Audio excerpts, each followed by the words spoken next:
Good morning, members. Well, greeting you, members. Good morning. Good morning, good morning, good morning, Chair. Good morning, Chair.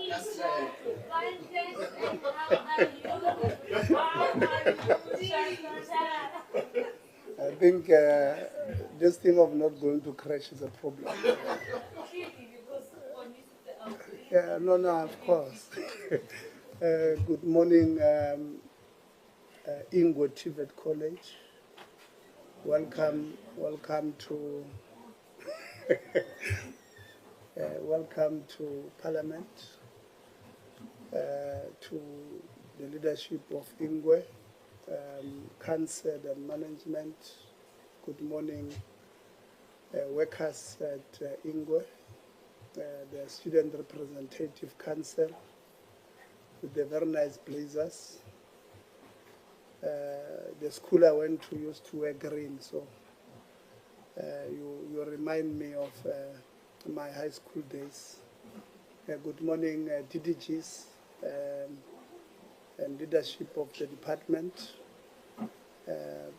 our team from Parliament, and everybody else or from AG. Good morning, people from Auditor General. Do we have anybody from NSFAS? Oh yeah, NSFAS. Thank you very much, Ms. Sishu, from NSFAS.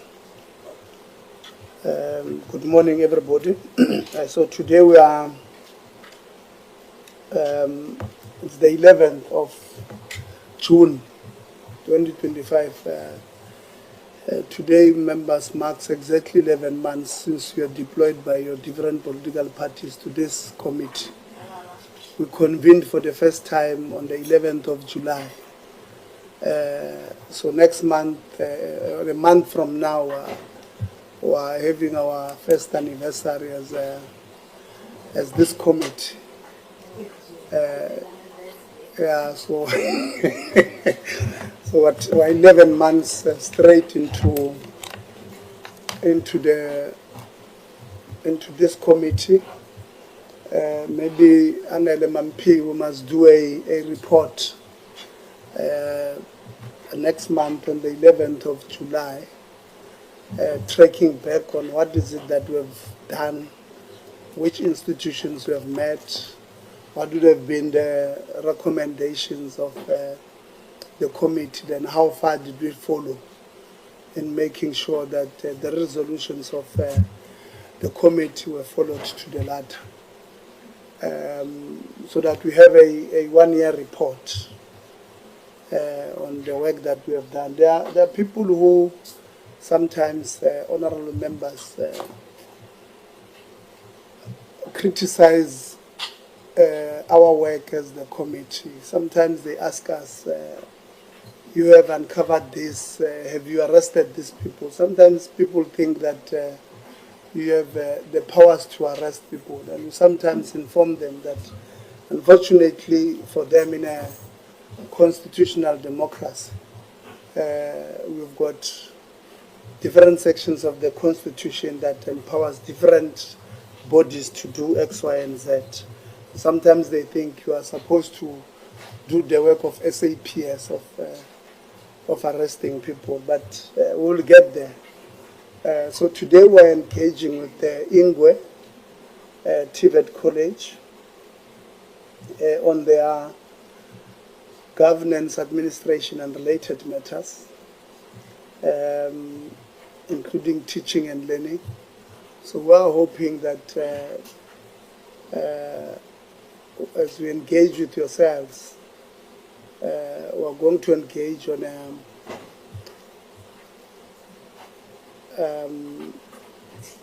we'll be truthful when we engage. We'll be, because these members are not your enemies. They are a stakeholder in the system, and they want to make sure that they play their role in making sure that things are fine. So that is the agenda will be the council and management, after the department, they will lead the discussion. Then we'll have the SRC presenting the state of governance, management, teaching and learning and related matters from the student perspective. Then we'll have workers as well, labor, from a labor perspective. And then we're going to have discussions. So that will be our agenda. We do have apologies, which I'm going to quickly go through. We have an apology from the minister who's going to join us now. She started at cabinet, but she will join us now, and then she'll also go back to cabinet. And then we have an apology of Deputy Minister Konde, who's meeting stakeholders in the sector, did not indicate which ones.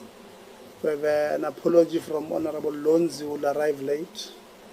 We have an apology from Honorable Khabo, who will arrive late. We have an apology from the DG.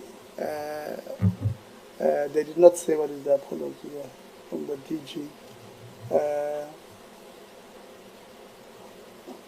Yeah, there's no indication, but the apology indicates that DDG Mbalo has been appointed as the acting DG.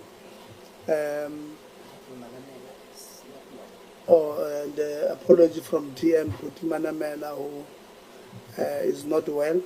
He was in Brazil, came back I think on Monday. I think he might have caught something there or on his way back. So those are the apologies we have.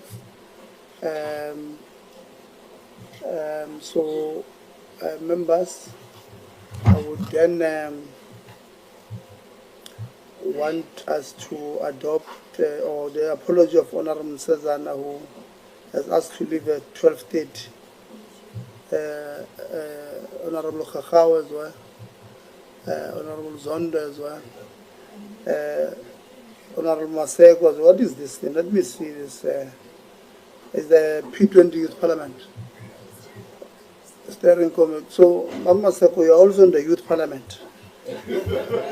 I think this thing of Youth Parliament must now be must not be investigated, because no, I'm not in the Youth League. No, I'm not in the Youth League. I'm very old. I'm not in the Youth League. So it means members will need to then push to a point where we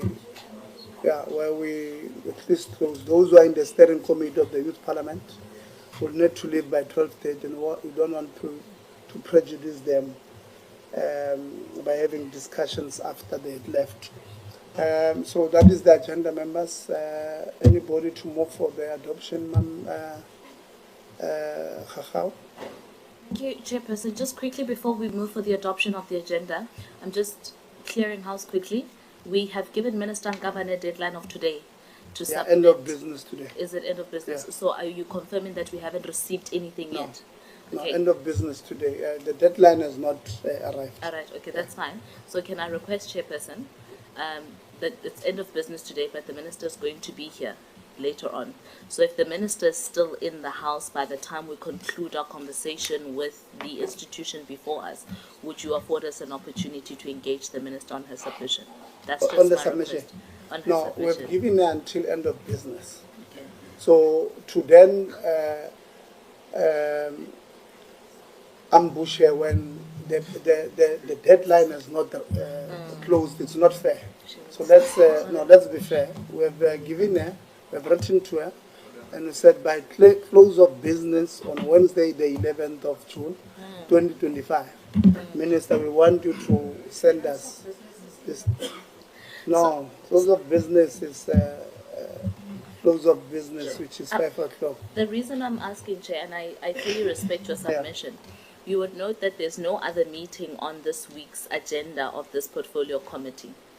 So I thought perhaps you could be gracious in the same way that we have been overly gracious to the minister to give her an opportunity to submit something that she knows either exists or doesn't exist, right?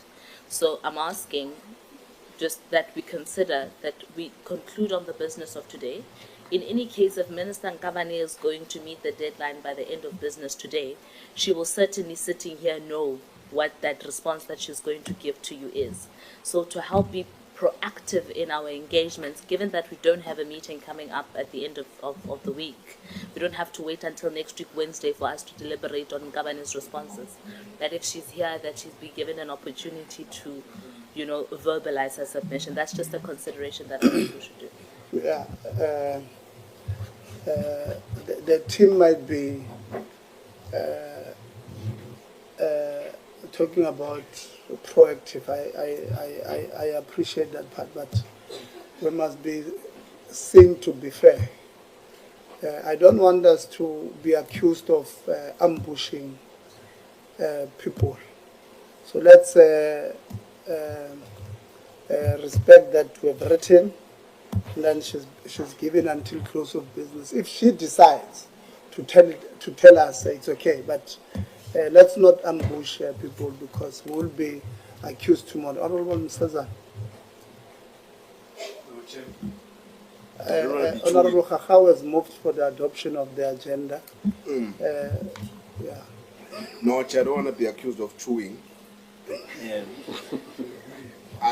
I want to say that I'm covered by Honorable Khakhaw on this matter. I wanted to actually expand on it, but I'll just say I'm covered. Thank you very much, Chair. No, thank you very much. Are you moving for this? Yes, I moved to second the agenda. Thank you very much. The agenda has been... Okay, Honorable Low. No, thanks, Chair. Thanks. I'm going to assist the meeting, Chair. And I think we don't have time, and we should be very much focused on the agenda of the day. As to what is going to transpire, we'll get updated as time goes on. And I want us to focus on the issue of the day. I therefore move for the adoption of the agenda. Yeah. Thank you, Chair. You are seconding Honorable Msaza. I'm seconding. Thank you. No, it's okay. The agenda has been adopted, members. We will start with introducing ourselves. We are seeing a lot of new faces, and we would want to familiarize ourselves with yourselves. My name is Tebo Kholitsie. I am the chairperson of the Portfolio Committee on Higher Education,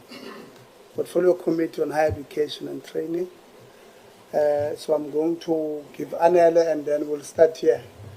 We'll then move this way. We'll finish this side, come back here. We'll end here with Honorable Ngubane or Maseko. Thank you, Chair. My name is Anele Kambingis. I'm the Committee Secretary. Thank you. Now, you must press the button. Want you on record. Yeah. Good morning, Chair and honorable members. I am Dr. Rachel Radile. I'm the acting principal at Ingwe. Good morning, Chair and honorable members. My name is Siphelele Gavu, the Council Chairperson at Ingwe TVET College. Thank you. Good morning, Chair, honorable members, esteemed colleagues present in this meeting. I am Zugile Christopher Mosese Bafomvalo from the Department of Higher Education and Training. Yeah, thank you. TDG. Let's press it. Can I be protected by honorable members?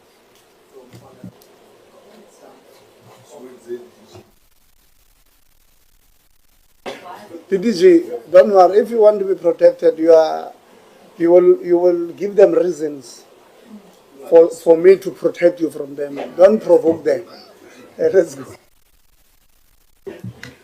Thank you, Chair. Good morning, everyone. My name is Unozibusi Somhlongo. I'm the Deputy Principal, Corporate Services at Ingwe. Thank you. Good morning, Chair. Good morning, everybody. My name is Mlesi Kiu, Deputy Principal Academic at Ingwe College. Thank you. Good morning, Chair and honorable members. My name is Luazi. My surname is Matetela. I'm responsible for Project Management Unit. You are responsible for... When we introduce ourselves, colleagues, let's give full description of what I do. please reintroduce. They've been saying deputy principal, academic, what. Yeah, let's be clear. What is our role at Ingwe TVET College?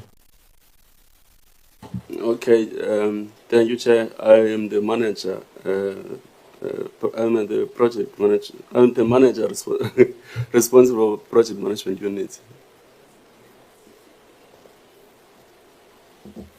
Good morning, Chair and honorable members and everybody in the House. My name is Nkululeko Kabalaza. I am the Deputy Principal Finance. Thank you. Good morning, Chair and the House at large and colleagues. My name is Sharon Mutubudi, Deputy Principal, Partnerships and Innovation Development. Morning, Chair and all members. My name is Noma Belu Manyala, Manager in the Office of the Principal. Thank you, Chair. Good morning, Chair.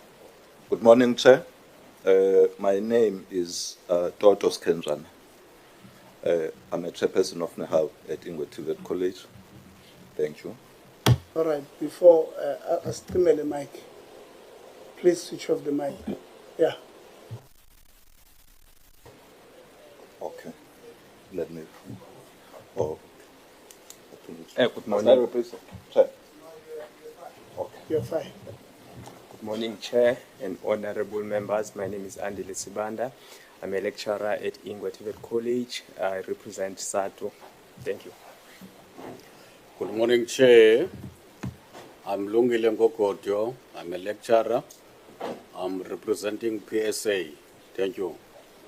Yeah, PSA. So what do you mean you are representing PSA? You don't have positions there. I'm a chairperson of PSA. Yeah, and then Satu? Secretary. Yeah, so we said let's give a full description so that we want to know who's here. Sure. Yeah. TDG. Good morning, Chair and the honorable members. My name is Sam Zongo, DDG for TVET Colleges. Thank you. Good morning, Chair, honorable members, ladies and gentlemen. I'm Richard Midirwe, the Acting Regional Manager, Eastern Cape.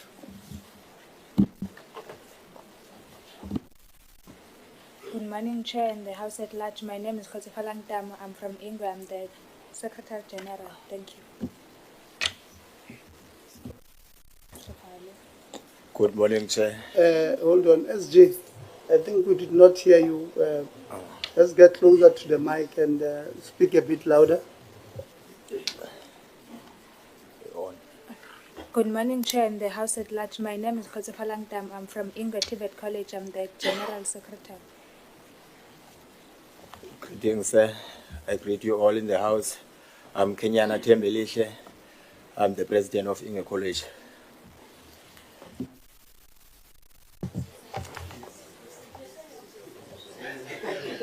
As the President of the SRC, it's okay. It's okay, members. It's okay, members. It's okay. President, you are protected. Now.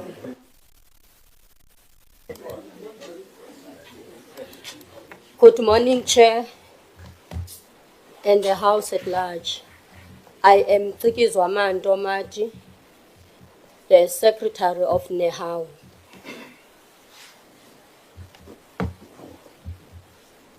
Good morning, Chair and honorable members. My name is Nomana Nontaga, Chairperson of SATU Ingwe branch. Morning, Chair, honorable members and colleagues. Lungisa Sishi, Senior Manager for TVET Support at NSFAS. Good morning, Chair and honorable members. I am Tracy DeWitt. I'm the Deputy Business Unit Leader for the Auditor General in the Eastern Cape.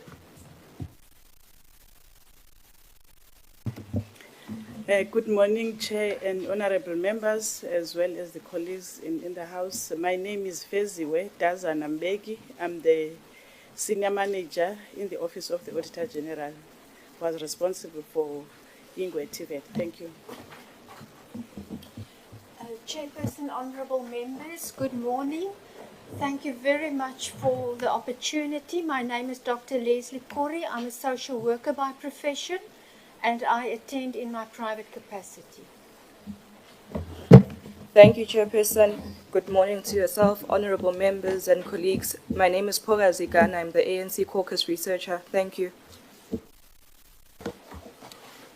Good morning, Chair. Honourable members, my name is Blake Lambo. I'm Chief Director Infrastructure at DHET. Good morning, Chair. Good morning, honourable members. Good morning, colleagues in the House. My name is Kabu Matani. I'm the Chief Director in the Office of the Director General.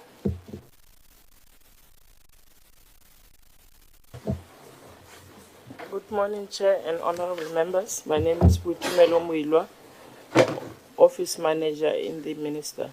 Thank you. Good morning, Chair. Good morning to all. My name is Zweli Nonkwelo. I'm the Director, TVET Institutional Funding at the Department of Higher Education and Training. Thank you. Good morning, Chair and honourable members and colleagues. My name is Pumeza Mbonsi. I am responsible for the TVET unit in the Eastern Cape Regional Office, Department of Higher Education and Training. Thank you. Good morning, Chair. Good morning, honourable members. My name is Kabelo Makita. I'm the Manager, Office of the Auditor General, Stakeholder Liaison. Thank you.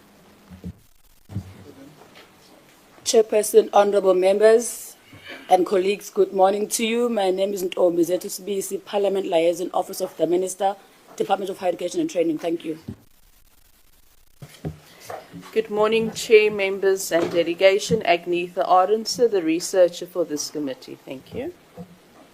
Good morning, Chair, members and all the delegation. All protocol observed. Mampako Mudimba, Committee Content Advisor. Morning, Chair. Morning, honourable members and colleagues. My name is Tibudziwi Vere. I'm the Acting Chief Director for TVET Programs and Qualifications. Good morning, Chair. Good morning, honourable members. My name is Pelele Ntuli. I'm the branch coordinator in the TVET branch, Department of Higher Education and Training. Good morning, Chairperson and members of the committee. My name is Tamba Msipa, the Chief Director responsible for systems planning and institutional support within the TVET branch. Good morning, Chair, honourable members and colleagues. I'm Sabelo Butilezi, the Chief Director in the TVET branch for special project at DHET. Good morning, Chair. Good morning, honourable members, acting DG and the DDG colleagues. My name is David Mohlamme, PLO in the office of the DG. Thank you. Good morning, Chair and honourable members, acting DG and the DDG. I am Kanyi Sosonti from the department in the TVET branch. I'm responsible for student leadership and governance. Thank you. Oh, good morning, Chair. My name is Idu Ganelo Tepolo. I am a member of the Portfolio Committee on Higher Education. Good morning, Chair. Good morning, everyone. My name is Sanele Zondo, a member of this Portfolio Committee. Good morning, Chair.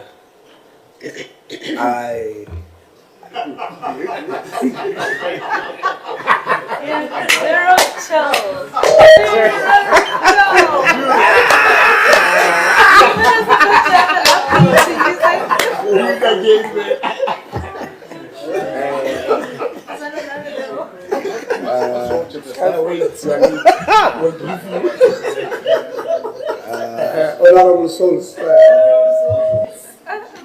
Honourable Zondo is lost. So that is problem. Honourable Zondo does not follow the trends. I know.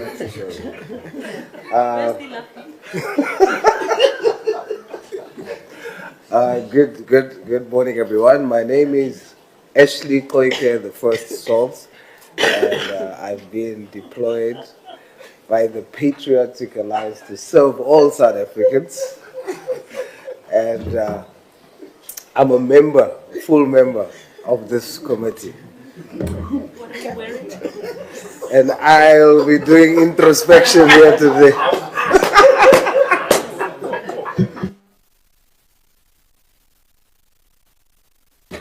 I suppose that's why I'm sitting next to you today.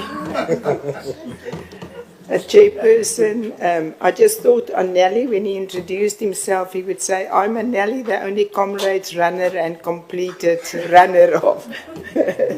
Well done. And my name is Desiree van der Walt, and I'm a member of this committee. Thank you, Chair. Good morning, colleagues. My name is Karabo Khachau, and I'm an alternate member of this committee. Good morning, Chair, and good morning, colleagues. My name is Makodi Maseko, and I'm the member of this portfolio committee. Good morning, Chairperson. Good morning to the officials of the department, the officials of TVET College. My name is Ngobizitha Zenkululeko Yama Africa Msezana. I'm deployed by the MK Party, and I'm a full member of this committee. Good morning, Chair. Good morning, colleagues. Good morning, representative from Ingwe College, from the TVET, and from all other representatives and invitees. My name is Sihle Ngubane. I'm the member of this portfolio committee as well. Thank you. Thank you very much, colleagues. Maybe I must join you on our souls and say, let us give a round of applause to Anele Kabingezi for completing Comrades Marathon.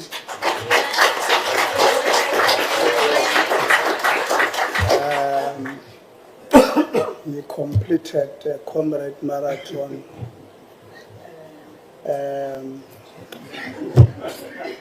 well within his time, and this is his medal of completing.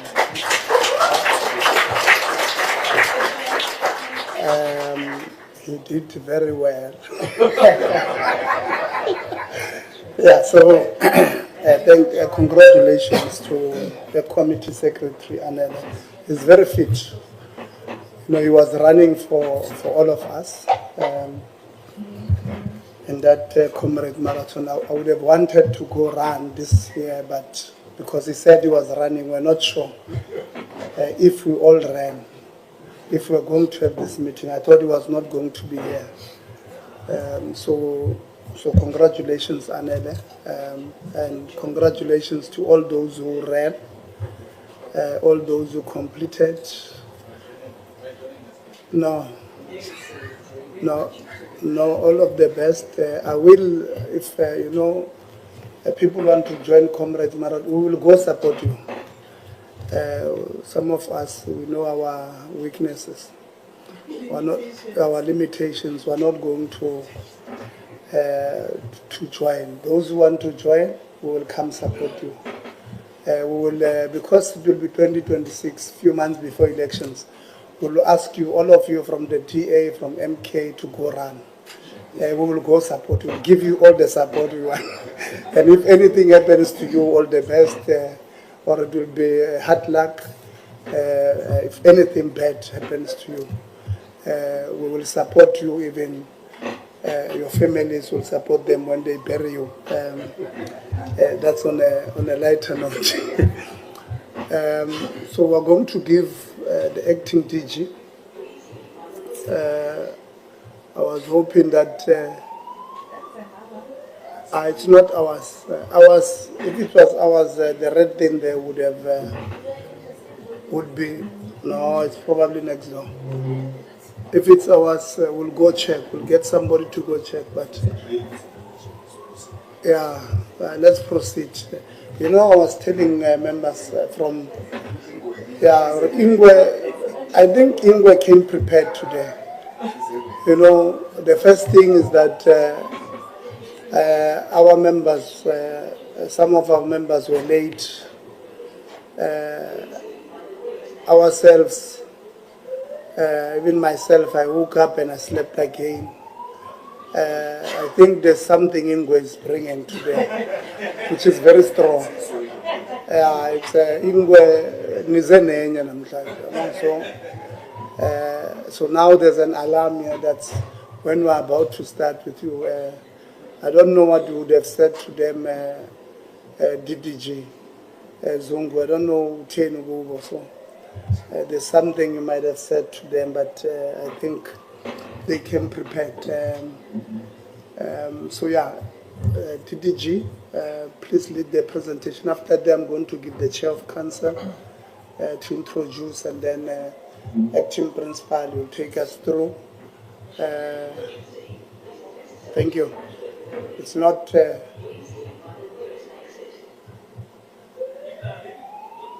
Oh, it's ours. Okay, I did say that Ingwe has got a problem, so we're going to adjourn. We're going to adjourn and check why. Maybe it's a drill or something, but let's hope it is. We need to vacate. We'll come back.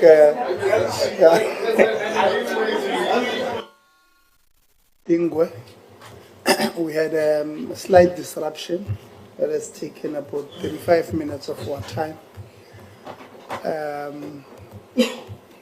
There was a drill.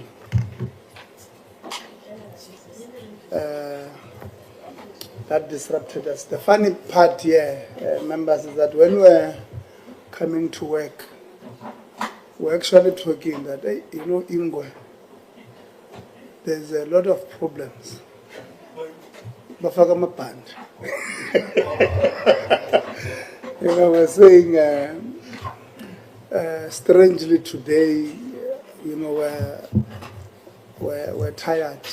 There's something Ingwe is bringing. And one member said, hey, maybe when we get there, you must call IT to be on standby because the mics might not work.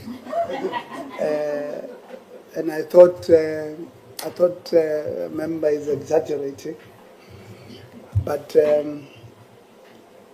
so we then were disrupted just before we allowed the DDG to lead the presentation. But we're back now, we will continue. We'll just be mindful of time. When you start with the presentation, I'll just give you an updated time that we'll allocate for you.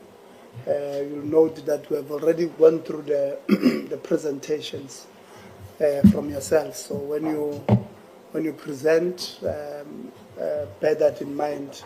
Let's not read word for word. The members have gone through the presentation. That's why they were even saying, sorry, we must keep the presentation of the college. Just go straight to labor and student because they've read yours. DDG? Thanks very much, Honorable Chairperson, Honorable members, esteemed colleagues present to the meeting of the Portfolio Committee. Perhaps Honorable Chair must begin by making an indication that the Minister is still in the Cabinet meeting. She will be joining us soon when she is done with. And I must also make the point that DG is not present today because he's not well. So, yeah, DDG, the reason why we have apologies that must be submitted in a written format is so that the apologies can be read from our side. So we don't take in apologies from that side. So whether the DG is not well or not, it has not been indicated on the apology. The apology is that he's not coming and you are acting. So don't read the apology. The apologies are only read this side. Thanks. Thanks very much, Honorable Chairperson. I must say that we are pleased to have been invited to the Portfolio Committee on Higher Education and Training to present a comprehensive account of the state of Ingwe TVET College on a number of issues. We extend our sincere gratitude and appreciation for the opportunity to engage with you on the progress, challenges, and strategic direction of our institution as we continue to strive for the development of a skilled and a capable workforce, especially within the context of the medium-term development plan strategic priorities, which include, amongst others, driving inclusive growth, reducing poverty and tackling high cost of living, and building a capable, ethical, and developmental state.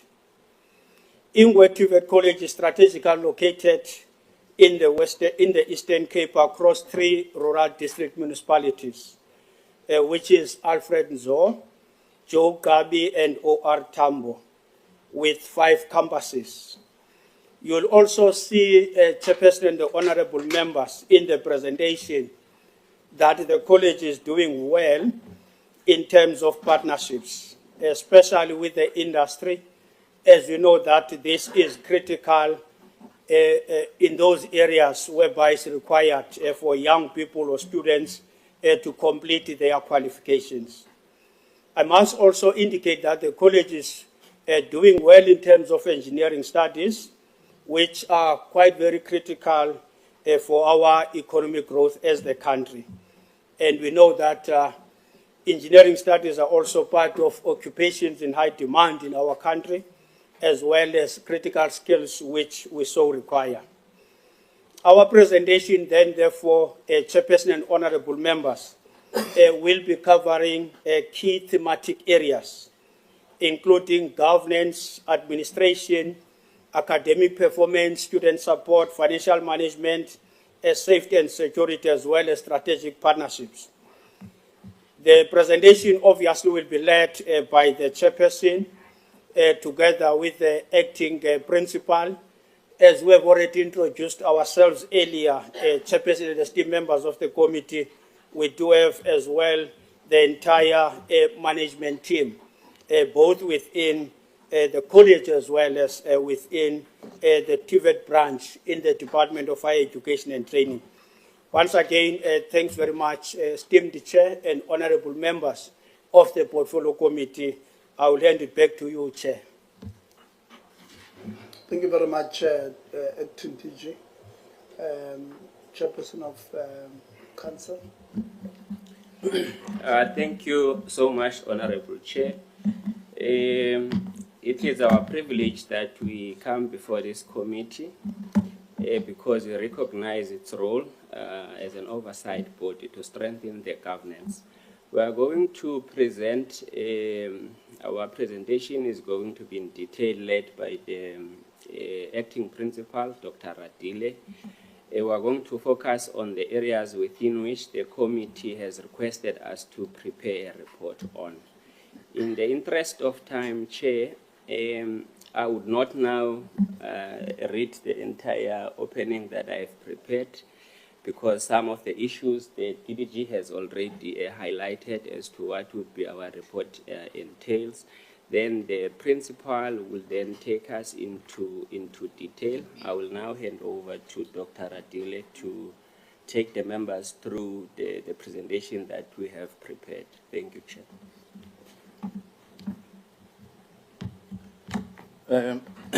Thank you very much, Honorable Chairperson and honorable members of the committee. In the interest of time, let me also acknowledge and greet all the stakeholders. On behalf of Ingwe TVET College, it's an honor to be presenting before the Portfolio Committee of Higher Education and Training. We are humbled by the opportunity, Chair. We hope that we'll be able to give an account of the work that we have been doing as an institution, and also will be taking lessons and guidance from the discussions that will be evolving. The presentation will cover the 12 areas as per the communication relating to the oversight work of the committee. So in terms of our footprint, it has been indicated by the acting DG that we cover 3 districts and we have got 5 campuses. There is still a project that is undergoing to construct a new agricultural campus at Ntabankulu. So this means that the number of sites will also be increasing. We have until 22 now. 22 level. Yeah. Okay, sure. Thank you. So we have also shared the maps. Maybe one of the challenges, Chair, that we have, I'm not going to just emphasize challenges over successes, but is the distance between the campuses, which also brings administration challenges because there's a lot of traveling and expenditure to access sites, which must also be noted. And you can see in terms of the GPS positions and the distance in kilometers, that the distance between 2 sites, that would be Mount Flesher and Ngqongqoshe, it's about 260 kilometers.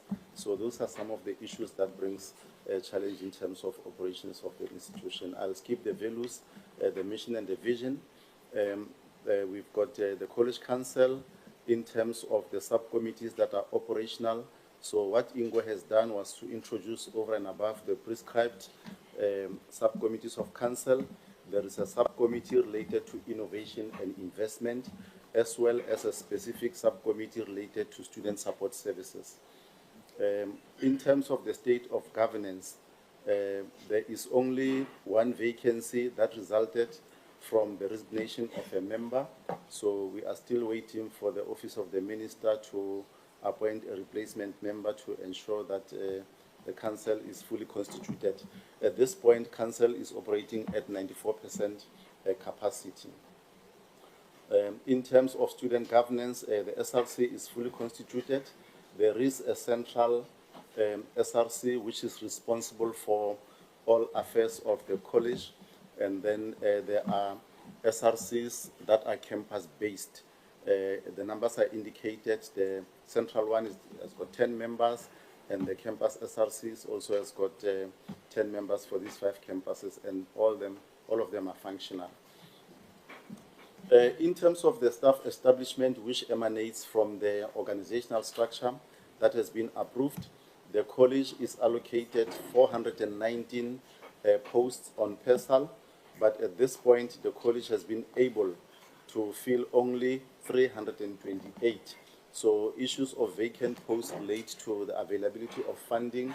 In the next slide, I will indicate, Chair, that the vacancy rate arises because when we do our calculation of funding, we realize that we are not funded at the percentage that we require, which should probably be the minimum of 63%, but we are at 57%. So it becomes difficult to fill vacant posts. Otherwise, the college in the previous slide has made an effort to identify some of the critical posts which are funded from the council coffers. And in terms of the demographics, the college has 340 staff members who all are Black Africans. And within these staff members, there are 2 foreign nationals who were appointed a long time ago. One was appointed in 2010, the other one was appointed in 2014. Unfortunately, members, when we advertise posts, we advertise nationally, but there is lack of interest from people of other racial groups. I have been appraised that there was a time when there was a recommended person from other racial groups, and unfortunately they declined the offer to be employed at the college. So we are 340 staff members who come from the Black African population. In terms of the program qualification mix, we offer a diversity of programs at various sites, and I'll take that as read. However, Chair, the college is trying to implement occupational programs. I think we all are aware that the landscape is changing towards occupational programs. Unfortunately, there are challenges in relation to accreditation, which will be assisting to make sure that we cover those areas. So there has been identification of hairdressing as well as automotive mechanic at the different campuses that the college is planning to introduce. the following year. In terms of enrollments and registrations, fortunately, Chair, there is a standard operating procedure that all TVET colleges must follow in relation to recruitment and registrations and advocacy, career guidance for registration of students. So the college follows that particular model and ensures that registration takes place according to that. There is an indication that applications are received the prior year, the year before, so that they are processed and then teaching and learning can commence on time for the following academic year. So the dates are indicated. Normally we start in September, opening the portal, and we close at the end of the September. And then from there we start administering other processes to ensure that students are properly registered. So for the first cycle of this year, we have planned a target of 5,584. We have had a 322 over enrollment. This becomes necessary, Chair, because in other cycle, colleges have got a challenge of attracting adequate numbers. So you'd want to cushion yourself just to make sure that you meet your targets at the end of the year. The top 3 programs with high enrollment are indicated in business studies is business management. The first one in engineering is electrical engineering, and in NCV is office administration. So when we review our program qualification mix, we'll also be looking at whether these programs have got an impact and what replacement programs can be put in place to ensure that we have impact in our communities. The next slide indicates the number of applications that we received at the beginning of the year. We received about 5,144 applications, and we admitted 1930 new students. So these are the spaces that were available for new students. And then in terms of the comparison of full-time equivalents and headcounts for 2025, our FTEs were 5,333, but these were able to be achieved through a planned headcount of 8,202 because the FTE is not the same as the headcount, simply because students are not taking a full complement of subjects. So the headcount will be more than the FTE. What we have enrolled so far, according to gender, we have more females than males at the college, and the total enrollment is 5,906 at this point. And within our enrollments, we have got students with different types of disabilities. The total number of students with disabilities is 18.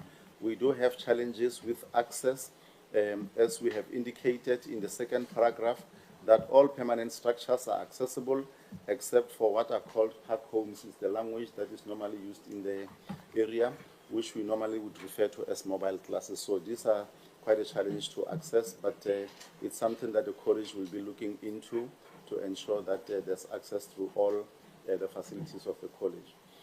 And in terms of safety and security, the college at this point does not have a GBV and F policy, but what we have done in the last 2 weeks, we have generated a draft policy for circulation so that we can get inputs and comments from relevant role players.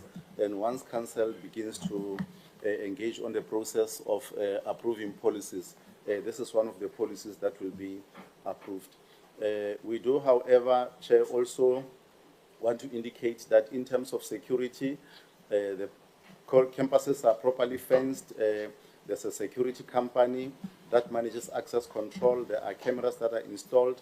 Gates are lockable, and there are reports which are received in relation to the activities relating to safety. There are also occupational health and safety measures which are put in place at the college. In terms of cases that have been brought to the attention of the college management chair, there are 2 cases.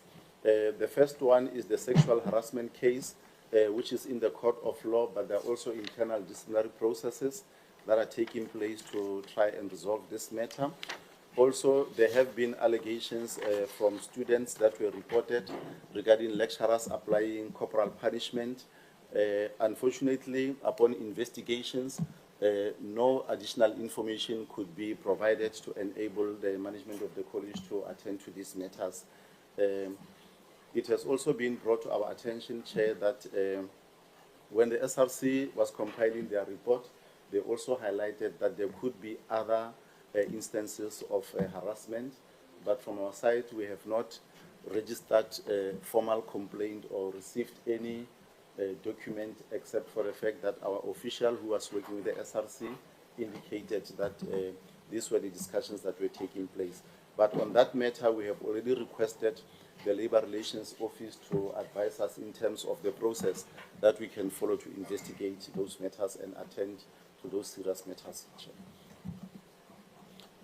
The commencement of classes, Chair, there were delays at the start of the academic year due to the delayed release of results, and because the numbers involved are very huge, capturing of students is very slow, but those are internal systems and controls that will need to upgrade and improve on as a college. So classes started a week later.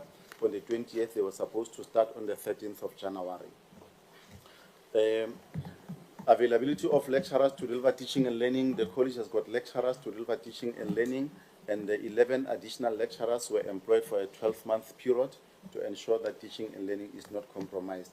But it has come to our attention also, Chair, that throughout the course of the academic year, there will be resignations and changes in terms of the actual operations that warrants us to fill these vacancies as they arise. Delivery of learning and teaching support material. These are ordered the year before, around in August, but there are challenges with regard to delivery when the actual delivery has to take place.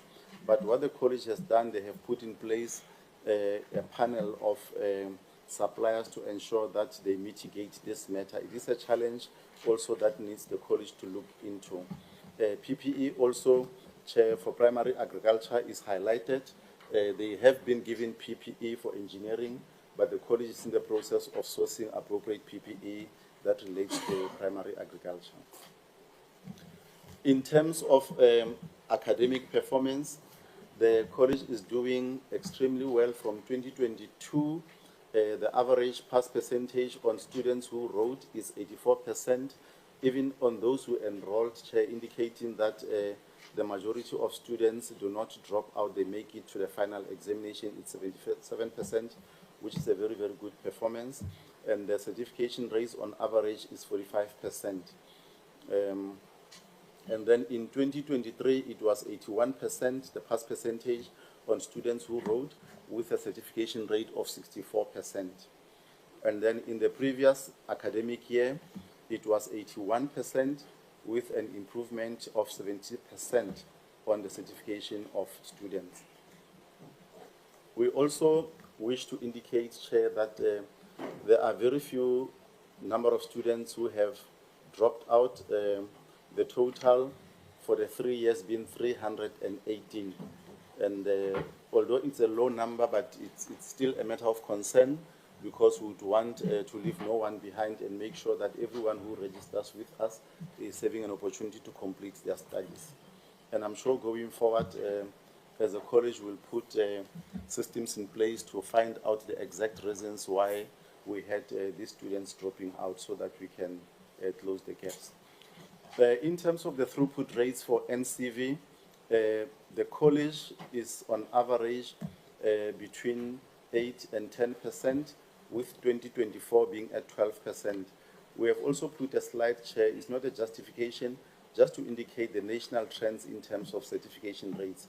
If I go back, ours for 2024 is 12%, but if you look at the national trend, it is around 11 and 10%. But we aim to improve and close the gap so that many of our students can complete their qualifications on time, so that we give opportunity to new students who come through. Chair, some of the challenges that we have is that the calendar of basic education is not synchronized with our calendar. As a result, students who complete matric get their results after our classes have commenced. It's a very, very serious challenge because these students, remember, they applied the previous year in January. When they have to start college, they don't have their final results, and therefore it's difficult to assist them. So this is a policy matter that needs to be addressed at a higher level. NSFAS issues are always there, but we try to submit our registration data on time so that students can be funded on time. Coming from a rural area, socio-economic challenges are always there, but the college does fundraising to try and assist students. We try and request for companies to assist with groceries for those who come forward and indicate they're struggling. We also work with our social partners, such as social development, to try and assist students to apply for grants and get assistance where they can. And then in terms of the crime rate, we work with law enforcement agencies and the security cluster to try and get a sense of what is happening in our communities and participate. And then I've already alluded to GBV and F that we don't have a policy, but we are working on a draft that we are planning to finalize as soon as possible. In terms of NSFAS funding, in 2022, the college was able to claim 69% of the funding allocated. In 2023, it went down to 56%. In 2024, it's up to 62%. Not all students, Chair, who are at the college are eligible for funding.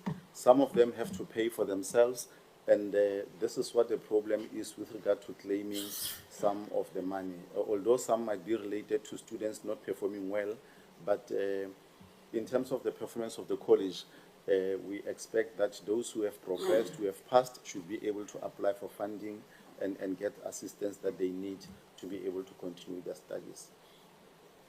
In terms of placement of students, we have given an indication of the number of beneficiaries, which we have 2,890 from the period 2022 up to the current phase where we are.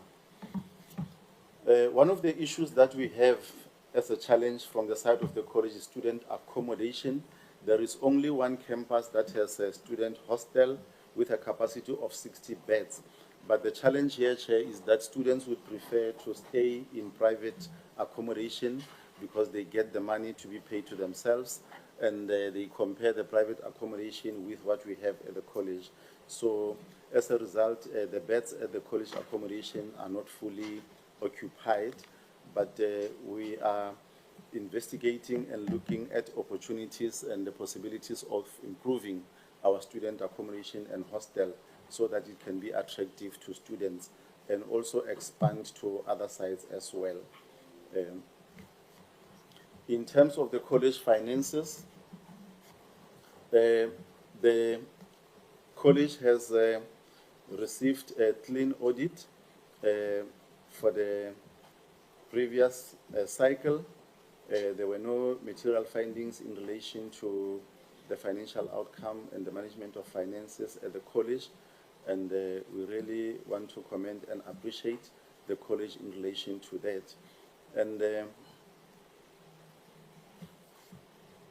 so this is an improvement from 2023, where there was an unqualified audit outcome with material findings, and this one, there's no material findings.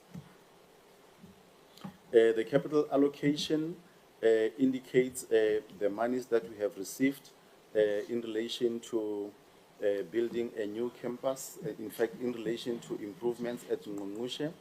And in terms of CIG funding, the college is using the money effectively, and we are at 96% of expenditure with a balance of 7.3 million that is currently at the college. We have also received an additional allocation of 25 million that is dedicated for construction of an agricultural facility as indicated at Ntabangulu. And in terms of the Ntabangulu, Chair, the site at the moment, there is currently at the stage of earthworks where there's removal of the type of soil that will allow stability of the construction and the building that will be in place. It's a long process that is also affected by the weather, when it rains, it's difficult to work, but we have engaged the service provider. There are delays caused by rain, and the delays can be calculated at about 1 month, but they will be able to make recovery as the project progresses. In terms of certification backlogs, Chair, we do have a total of 542 certificates that we are engaging the department. Last week, our official went to the department and they started working on those certificates which we have not received. Part of the backlog arises from the systemic nature of the system, where when a student does not pass all the subjects at the same time, they have to apply, and combine the subjects to get the certificates. But our examination office is attending to the matter. In terms of post-provisioning norms, Chair, the process started in 2017 as a pilot. So where we are now, where our CIC College Implementation Committee is functional. However, there are still areas that we are navigating, especially the area of members who have objected to their placement. So there are 8 members who have objected to being placed, and the matter is still for discussion in the CIC committee. The labor relations report indicates that the college has got issues that it is attending to in terms of grievances, misconducts, issues that have been referred to conciliation and arbitration, and other matters, including the investigation of the SIU. And then, however, there's also the Labor Relations Forum that we are trying to get it to be fully functional. The last activity of this committee was on the 11th of March. We've got a meeting that is scheduled for the 18th of June, which is next week, in relation to engagement of labor. There have been efforts from the side of college management to engage on bilaterals with labor to try and get to work around labor issues. The last meeting happened on Friday, the 6th of June, which I must say was a very, very productive meeting in relation to resolving labors that were raised by issues that were raised by labor. In terms of partnerships, slide number 57 gives an indication of how the college is doing. There needs to be more work on this matter, but these are some of the partnerships that we have. The biggest one, Chair, is our collaboration with KUHA Development Corporation, where we are putting together a funding application to improve infrastructure of our sites. So this is a matter that we are engaging on. The last discussion was around last week in terms of progress on this matter. And we also indicate partnerships that we have with different stakeholders, SITAs, industry, to source funds for placement of students, to allow students to complete their qualifications through work-integrated learning. And as I come to close, Chair, the challenges that we have as a college relate to the infrastructure that is old and dilapidated. And as I indicated, one of our key partners is KUHA Development, a corporation that is assisting us with application to a treasury. Student accommodation is one of the key challenges that we need to attend to as a college. Water supply in our area is erratic. At this point, the college has 2 vehicles, 2 trucks that deliver waters between different sites, but it's still a challenge that we need to upgrade and look into. We do have buildings that are incomplete from previous projects.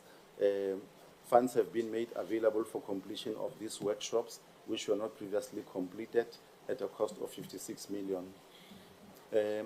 ICT challenges, Chair, in relation to connectivity. Most importantly, we have had a discussion, the last one being, I think on Monday, if I'm not mistaken, where we were discussing solutions with ICT and tracking progress in terms of the contracts on hand on how we can beef up connectivity. Shortage of general equipment also is one of the issues that we have, but we are looking at supply chain processes to try and expedite where there's a shortage of furniture. The college does not have enough funds to be able to do everything that it wants. It's a challenge that the majority of colleges had because funding is not adequate. Delivery of learning and teaching support material, as I indicated, there's a panel of suppliers that we have appointed as a college so that if there's failure on the part of the other, we can get support and assistance from another one. Shortage of tools of trade.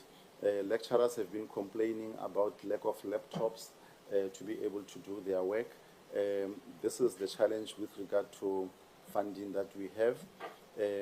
One of the issues that came is that lecturers who improve their qualifications are not being recognized and get their payment from the department. It's a matter that is with the region and the National Department of Higher Education and Training.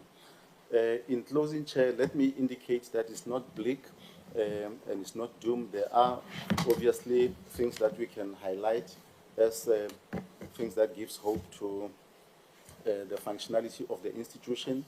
We do have governance structures in place. The council is functional. The SRC is functional. We have received positive audit outcomes for the last 4 years, which were consecutive. And we have international partnerships where our students were placed, and the recent group or cohort came back on the 8th of June. We are constructing a new campus, agricultural campus at Ntabankulu.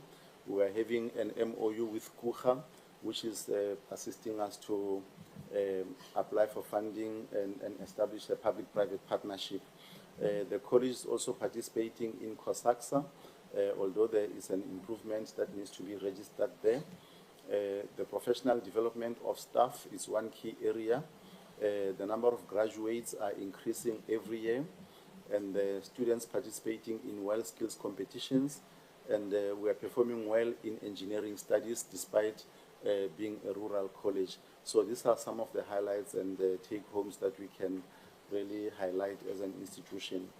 In conclusion, Chair, we are striving to instill a culture of assessing our performance as a college through good governance, and also we want to attend to some of the issues that have been worrying us: proper record keeping, regular and accurate reporting, increased compliance with legislation and the compliance issues with regard to teaching and learning, putting in place IT systems that will enable seamless connectivity between our sites so that our lecturers and students get access to connectivity and Wi-Fi, and ensure that all the committees, including the audit committees, are functional. Our health and safety committees are functional to enable us to avoid and mitigate the risks. Effective leadership culture, where we also, as the management of the college, play oversight. We have been, in the last week, visiting all our sites with the support of the council chairperson. While the distances are very, very huge, but we managed to visit all the sites to get first-hand information in terms of what our sites look like and what needs to be improved on these sites. So this is the presentation from TVET College, sir. We really appreciate the time that has been allocated to us. Thank you so much. No, thank you very much. It's 1 minute past after your... If you can just switch off the mic. It's 1 minute past after your time. Do you have the presentation of the SRC here? Thank you. Yeah, please open it, and then the leadership of the SRC will present from where they are seated. I was a bit worried earlier about their mic. I think it was a bit low. We will try and control it from here, but if you can't win, we'll then need them to sit somewhere. If you can present it. But in the meantime, I don't know, as your president who's going to lead the presentation, you can start now with the presentation if you have opening remarks whilst the acting principal is opening your presentation. He did indicate that there were issues that you had raised about GBV, which they could not, they did not know. So maybe you'll also clarify those issues. SRC, you are protected. No? The leadership of the institution must not scare you. You must speak, must represent students. They are elected by students. And if you live here and they are targeting you, you must let us know. I'm saying it in front of them so that I allow you to represent students there. Don't be afraid to represent your own constituents at that institution. You can go ahead to the president or SG, press the mic, and I want to check if the sound is good there.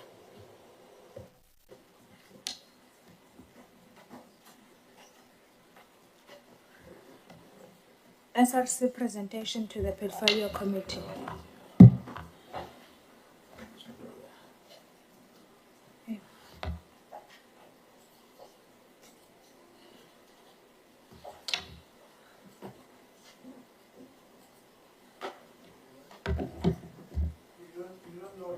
You don't know this one? The one on the... Okay. So this one is the one that is done by management and not by students. Yeah. Now continue with the one that you have, and then when you are done, you'll send it to us. We'll be lenient to you guys, and you'll send us the one that you have there.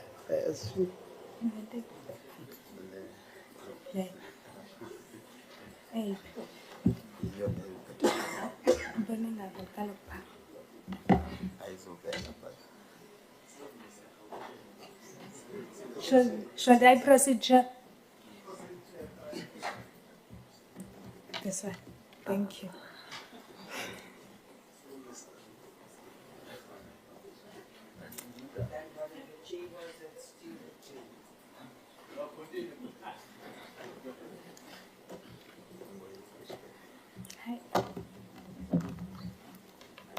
Preamble. TVET College has 10 central SRC members consist of the following portfolios listed below. Due to time, I won't go through them. How is the SRC elected? The SRC is elected in March yearly. There is an approved SRC constitution that is used for elections. Independent Electoral Body, IEB, is appointed to conduct fair and democratic elections on campus level.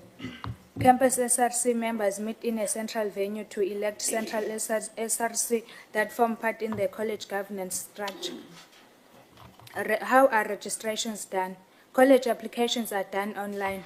In most cases, those students who have applied online and put on the waiting list are not considered when the space is available.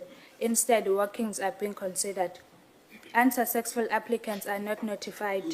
That is why they end up being walk-ins. Unreliable network used for registrations delays the process as the internet is always down during registration, especially in the afternoon, and that delays class commencement. Unavailability of space for new students caused by returning students who failed their previous programs and decide to change to new programs. Academic challenges. All students are received stationery on time. Nonetheless, there is shortage of textbooks in all campuses. Students share textbooks, that is 4 to 5 students share one book, and sometimes textbooks have missed pages. New programs are introduced without resources, that is lecturers, PPEs, teacher learning systems, TLSM, and lecturing spaces, e.g. lecture halls, simulation rooms, computer labs, and consumables. Robotics lecturers are not available. Delayed certifications delaying students, disadvantaging students who want to seek employment. Supplementary marks do not change, and that may give an impression that there are no marking took place. Work integrated learning. College does provide alpha students with work-based experience, despite shortage of host employers. Also, the college does place students for work integrated learning. However, there are students whose contracts are continuously renewed. This becomes unfair to those students who still need spaces for replacement.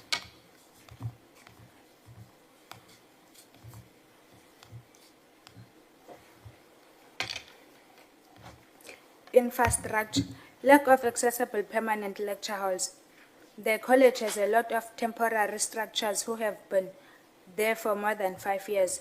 These structures are not accessible for students who live with disabilities. Only one campus is fully accessible to students with disabilities. No plans for permanent structures have been communicated with the SRC. Lack of lecture halls affects student attendance negatively as class attendance becomes a matter of survival of the fittest or first come first serve among lecturers. Shortage of chairs and desks. The college has computer labs, but they need maintenance. The college does have Wi-Fi, but it is limited to certain areas that support administration and not accessible to the whole campus for student accessibility, including the hostel. Workshop equipment is outdated. Robotics program do not have workshops. Financial aid. Error regards with the registration data submitted to NSFAS results in students being unfunded. There is a lack of transparency from bursary offices with regards to student information that is sent to NSFAS. Students whose status is a registration received from February have not been paid by NSFAS up to date. The students who have their statuses as rejected, after students appealed, the status is changed to closed, of which we don't know the closed means. We appreciate the outstanding payment of 2024 NSFAS beneficiaries that were proceeded and paid on the 3rd of June 2025, although it has inconvenienced students. 2024 trimester 3 hotel dwellers did not receive their personal allowance up to date. Recommendations. During registration, separation of registration lines are recommended for returning students to overcome influx, as therefore those students with a clean pass should be served separately from those who are repeating subjects. Rejected students should also be notified to avoid them traveling to the campus. Students on waiting list to be considered first when there is space instead of walk-ins. College to provide resources for both new and old programs at the beginning of the year. College to assist in correcting errors of data submitted to NSFAS by the college to NSFAS. TVET to ensure that results are released on time before students are registered. Ensure certificates are issued with set deadlines. Wi-Fi to be accessible to the whole college, including the hostel. Continuation of the recommendations. The college should plan towards having sport facilities and permanent accessible structures. College to put in place a system that will ensure the lecturers attend classes. Mounted furniture is preferred to prevent theft. The college to ensure that students receive learning materials before class commences. Repair and maintenance of ablutions, labs and lights. Student cards to be provided for each and every registered student in every academic cycle to avoid imposters. Purified water to be available to all students for drinking. Hygiene and cleanliness to be maintained in all campuses. Established a task team between students and management to follow up monthly on progress.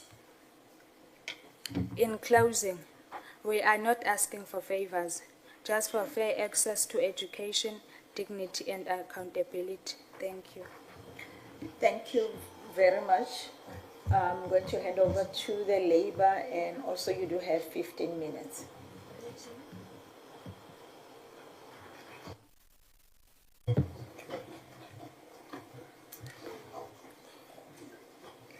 You can go on, sir. Okay. Thank you, Chairperson.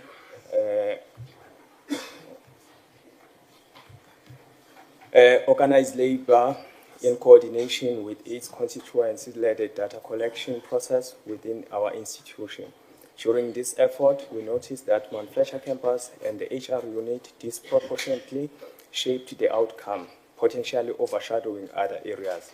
To address this imbalance, we aimed to ensure fair representation and invite this committee to review the roles of these two units, as senior management appears to have no interest. Chairperson, the absence of a permanent college principal has led to systematic instability, together with the absence of the permanent campus manager at Siteto campus. Staff report the need for a stable leadership figure to coordinate resources, infrastructure upgrades, and staff development. Contract and part-time staff, particularly at Ngqongqoshe campus, experienced delayed inconsistent payment, which has created financial distress. Campuses like Maluti report a complete lack of working tools, no laptops, no desktop, making it impossible to perform academic and administrative duties. Campus HR offices have become symbolic of administrative paralysis, staff routinely report being passed from office to office with no resolution of basic employment issues. HR services remain ineffective across campuses with no standard response time and accountability measures. Salary notch correction remain overdue, with many staff on incorrect pay scale leading to unresolved pay disparities. I cite the ERC case arbitration award, which is still not done. Chairperson, professional experience is inconsistently recognized in salary reviews. Exit procedures for retiring staff are vague, with no clear communication on debt clearance or benefit retrieval, further eroding trust in the institution processes. There is a member, Chairperson, who has resigned 3 months ago, and there was no pension payout. We don't know what is happening. It's been 3 months without income. Staff at all campuses report a chronic lack of communication from college leadership regarding strategic plans, infrastructure development, and staffing changes. Formal communication structures are absent. Staff largely rely on informal WhatsApp messages, which are unreliable and inaccessible to some. Junior and part-time staff are routinely excluded from important updates and lack channels for feedback or participation. Asset disposal policy and processes in the college is unclear, as we are asking ourselves, where are the old laptops taken from us go? The same goes with the recently renovated fans, where the replaced one can be seen in certain people's houses. Chairperson, the union in the college is marginalized. College leadership marginalizes union participation. Unions is sidelined in institutional decision-making. Conflict resolution mechanisms are either non-existent or informal, often relying on verbal agreements or being ignored entirely. This not only perpetuates unresolved grievances, but fosters an environment of uncertainty and retaliation. Challenges by workers at the college. Exclusion of staff from institutional decision-making is a challenge in this college. The top-down management style, information vacuum, it is unjust to have MOUs with sitters with limited time frame that are unexpected. College have to sign commitments without making proper consideration due to time constraint. Maybe I'm not putting it clearly, Chairperson, this line. The sitters, what happens is that when they come into campuses to offer learnerships, they come with a limited time, and we have to take students who are already registered and being funded by NFSAS to attend both the ministerial course plus the learnership, causing havoc, Chairperson. The assessment and academic integrity failures is another challenge. Internal common assessments has not been implemented for over a decade. This gap compromises consistency, standardization, and benchmarking across all programs in the college. Allegation persists that the institution manipulates provincial moderation outcomes and internal council report to obscure underperformance. These practices seriously erode the academic integrity and credibility of qualifications issued by the college, with long-term reputational risk. Nepotism and absence of a strategic recruitment plan is another challenge. Recruitment continues in the absence of a strategic workforce plan, resulting in mismatches between staffing and institutional needs. Appointments are are reportedly influenced by personal relationship, favoring friends and relative overqualified candidates. This fuels resentment and compromises operational effectiveness. There are unclear standardized hiring protocol and external checks to ensure equity and merit-based selection. The diversion of college funds to non-academic expenditure is a recurring concern. The frequent convening of college structural meetings in luxury accommodation has sparked concern. Inadequate classrooms, workshops, and laboratories reflect a misalignment between the institution's spending priorities and its core educational mandate. No air conditions in classroom. The choices have a direct impact on teaching quality, student safety, the ability to deliver technical and vocational content effectively. Staff development programs are virtually non-existent, leaving staff unprepared for evolving educational demands, such as digital delivery or curriculum update. I cite the newly introduced robotics programs in NCV. The college was clearly not ready to offer this program. However, the department said they must offer it. Until now, it's June. There are no textbooks for the program, and yet the teachers are expected to progress those learners to the next level next year. Subject allocation is often non-transparent and inequitable, resulting in staff overload and duplication of effort. Campuses face severe technological neglect, non-functional computer labs, absent of internet connectivity, broken or outdated devices for lecturers and support staff. Electricity outages are also experienced and are the challenges. At other campuses, prefabricated classrooms are structurally unsound, weak leaking roofs, open holes, overgrown vegetation that attract snakes and pets. Access paths are muddy and unsafe, non-functional toilets and water shortages, delays in procurement.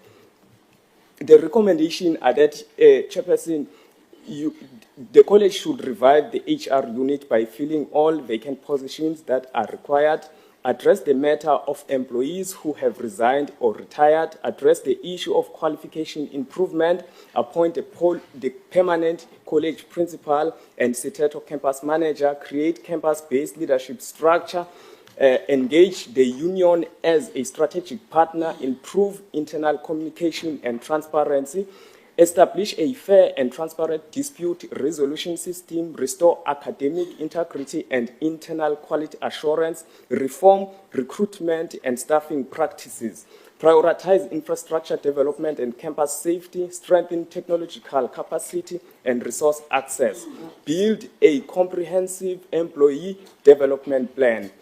In conclusion, Anne Macaulay, former CEO of Xerox, offers this insight.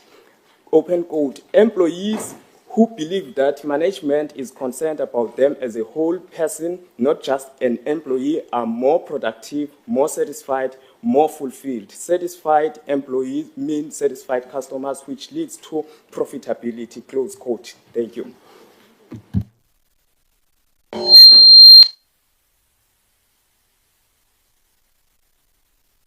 Thank you very much, workers, students as well. Yeah, I'm saying as well, thanking them as well. Members, those are the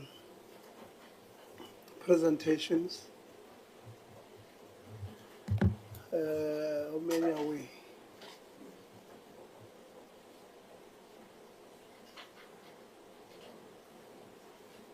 Okay.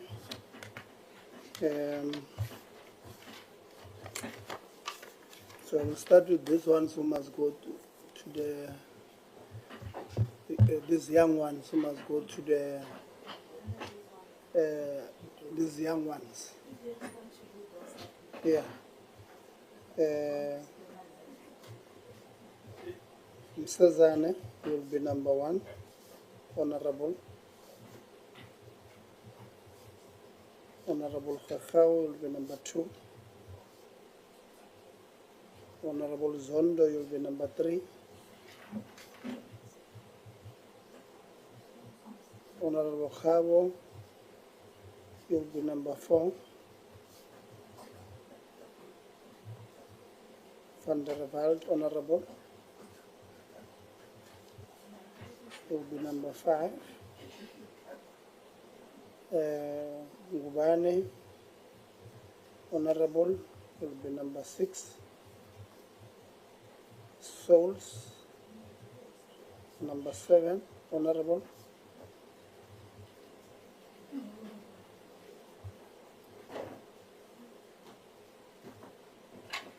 Maseko,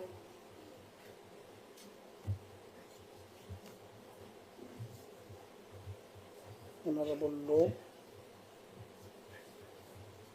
and let's see, I will be last. So,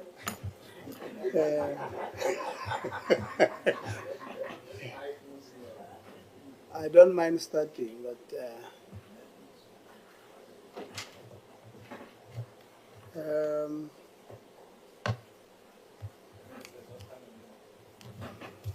no, they're still in cabinet.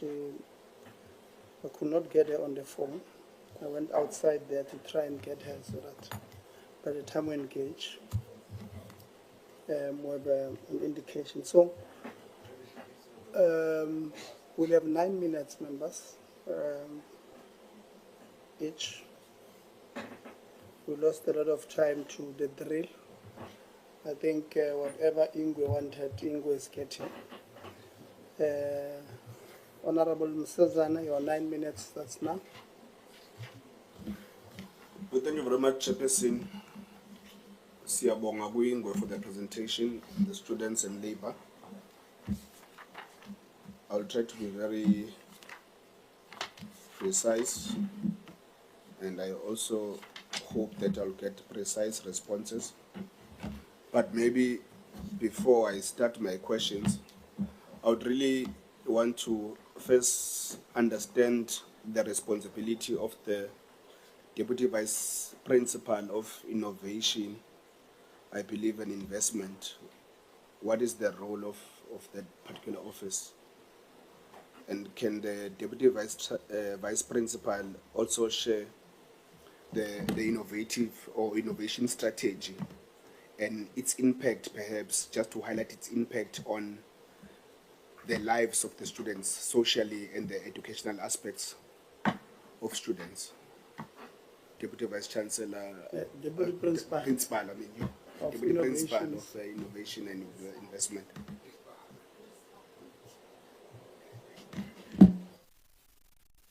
Just briefly, please. Okay.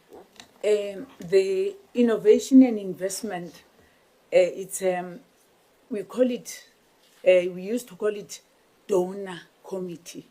It is a committee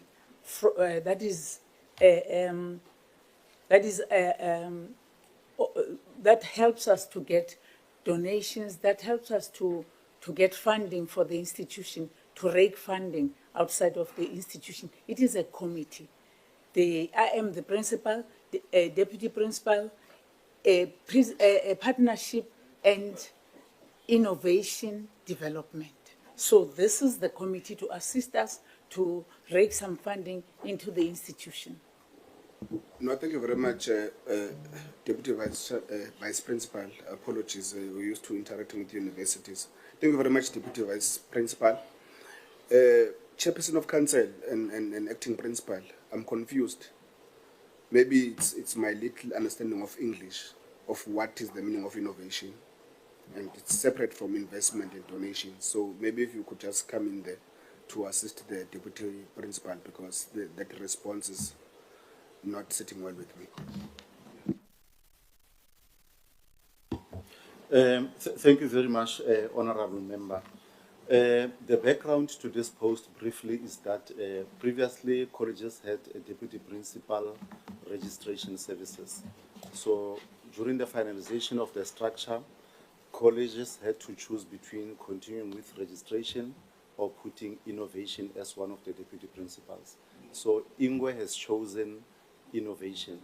The idea with innovation is that colleges must not continue business as usual, offering programs which are redundant and not being responsive and relevant, to the needs of communities and industry. So one of the key areas is to bring partnerships, generate partnerships that will seek to assist with opportunities for growth and development. So as Mem was saying, these partnerships will enable the college to look into areas of funding. For instance, the Kucha Development Partnerships is also a product of this particular unit. We have received a lot of funding if you look at our presentation in relation to this specific project. So this is why we said one of the subcommittees that is not prescribed in terms of the CET Act, the innovation subcommittee has been established to try and bring new ideas and new ways. No, thank you very much, Acting Principal. You see, I would have expected that a person heading that particular department would be able to unpack what you are saying, but further to respond to my question to say, what becomes then the strategy of innovation and investment?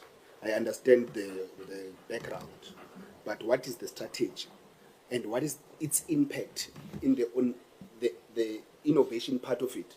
What is its impact on the social lives and the educational lives of the students, particularly because you said that most of your students are coming from rural areas. So would want to understand then what is its impact to that degree. In fact, I also want to find out from the Chairperson of Council, what are the requirements needed for a person to head that particular office as the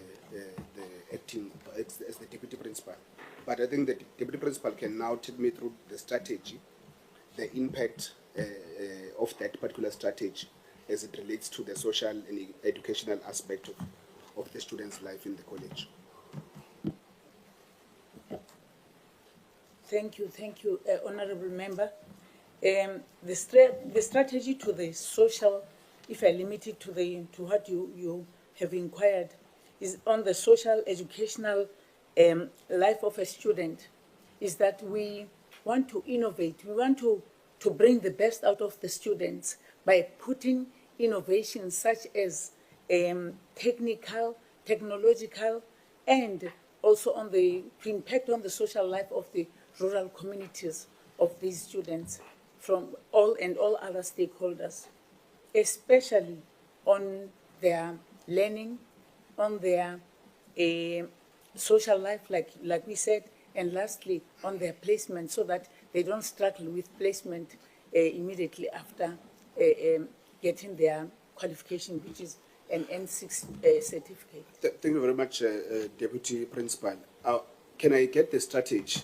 Maybe if it can be sent to us, because I'm not gathering the strategy. I get the wishes of the acting or the principal, the principal of innovation, deputy principal. But I would like to get the strategy and its impact in maybe in submission to the committee secretariat. If you could please, Chairperson of Council, just unpack briefly the requirements of a person that should occupy such an office. It's a very important office. And perhaps, I think in writing, because there's no time, can we also get how much has been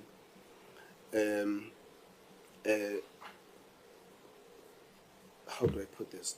How much has been achieved? Yeah, thank you very much. Achieved by the particular office in terms of investment, and obviously you've included the partnerships that you have so far gathered in the process. If that can also be submitted in writing, but I would want to gather the requirements, and maybe just also to add, how long has the deputy principal been occupying that particular office of innovation and investment?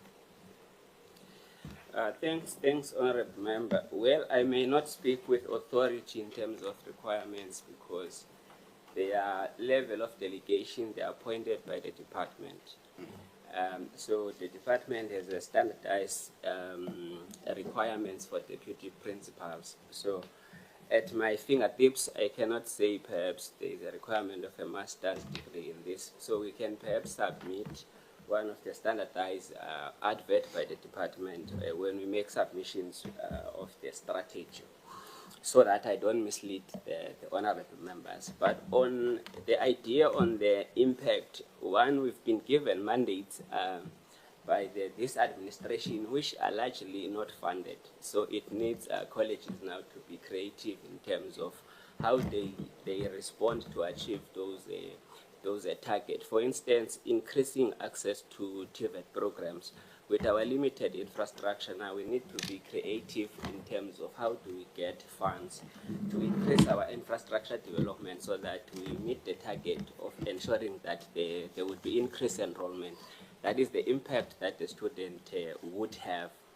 And also with the moving times, we want to increase our occupational programs. And this is strategically because SETAs have fund money that are specifically funding for occupational programs. Therefore, we want to target the SETA fundings to ensure that we get funded for these occupational programs. That will also...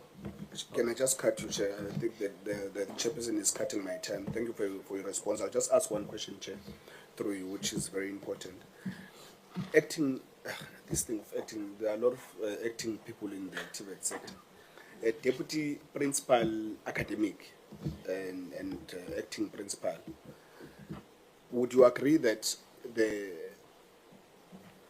main purpose of the college is teaching and learning? Do we agree? Okay. The past 3 academic years, I was looking at your enrolled students per course and the number of students that wrote and the difference there too. So I'll only focus on 2024 because it's almost the same across all 3 years. For 2024, at NCV or NC, I think it's NCV, your enrollment was 14,246. The number of students that wrote were 13,236. That's a difference of at least 750. That close up the extra minute is that? Yeah. And then for engineering, the difference again in terms of enrollment and those that wrote are 453. The next one, which is business studies, the difference is 520.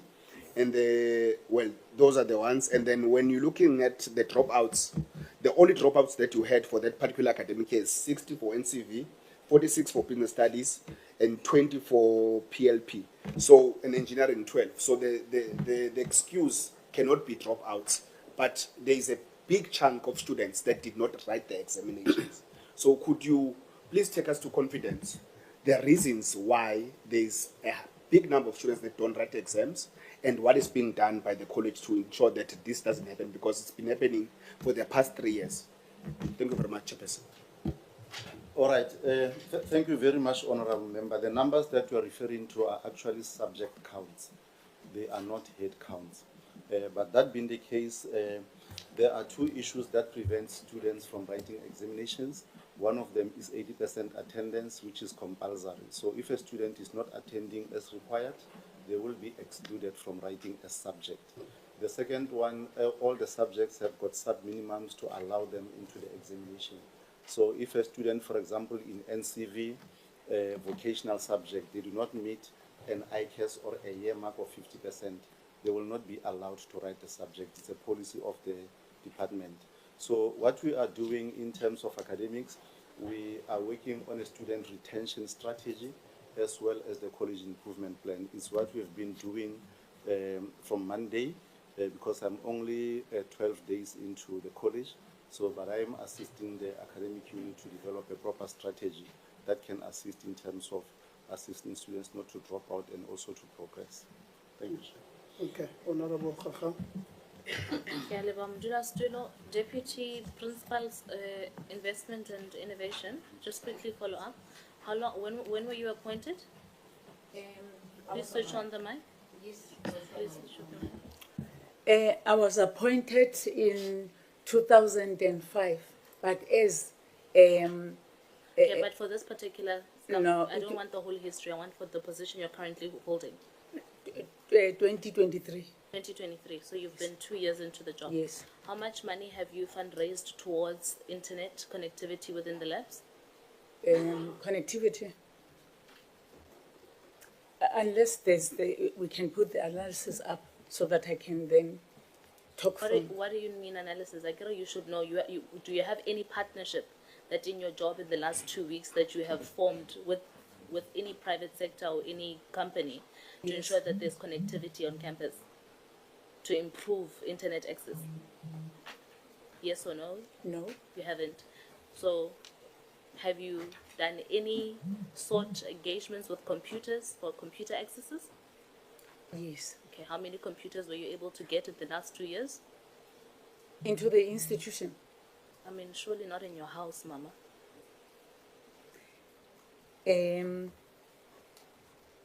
No, I haven't. You haven't? Yeah. How many textbooks, partnerships were you able to get in the last 2 years for the institution?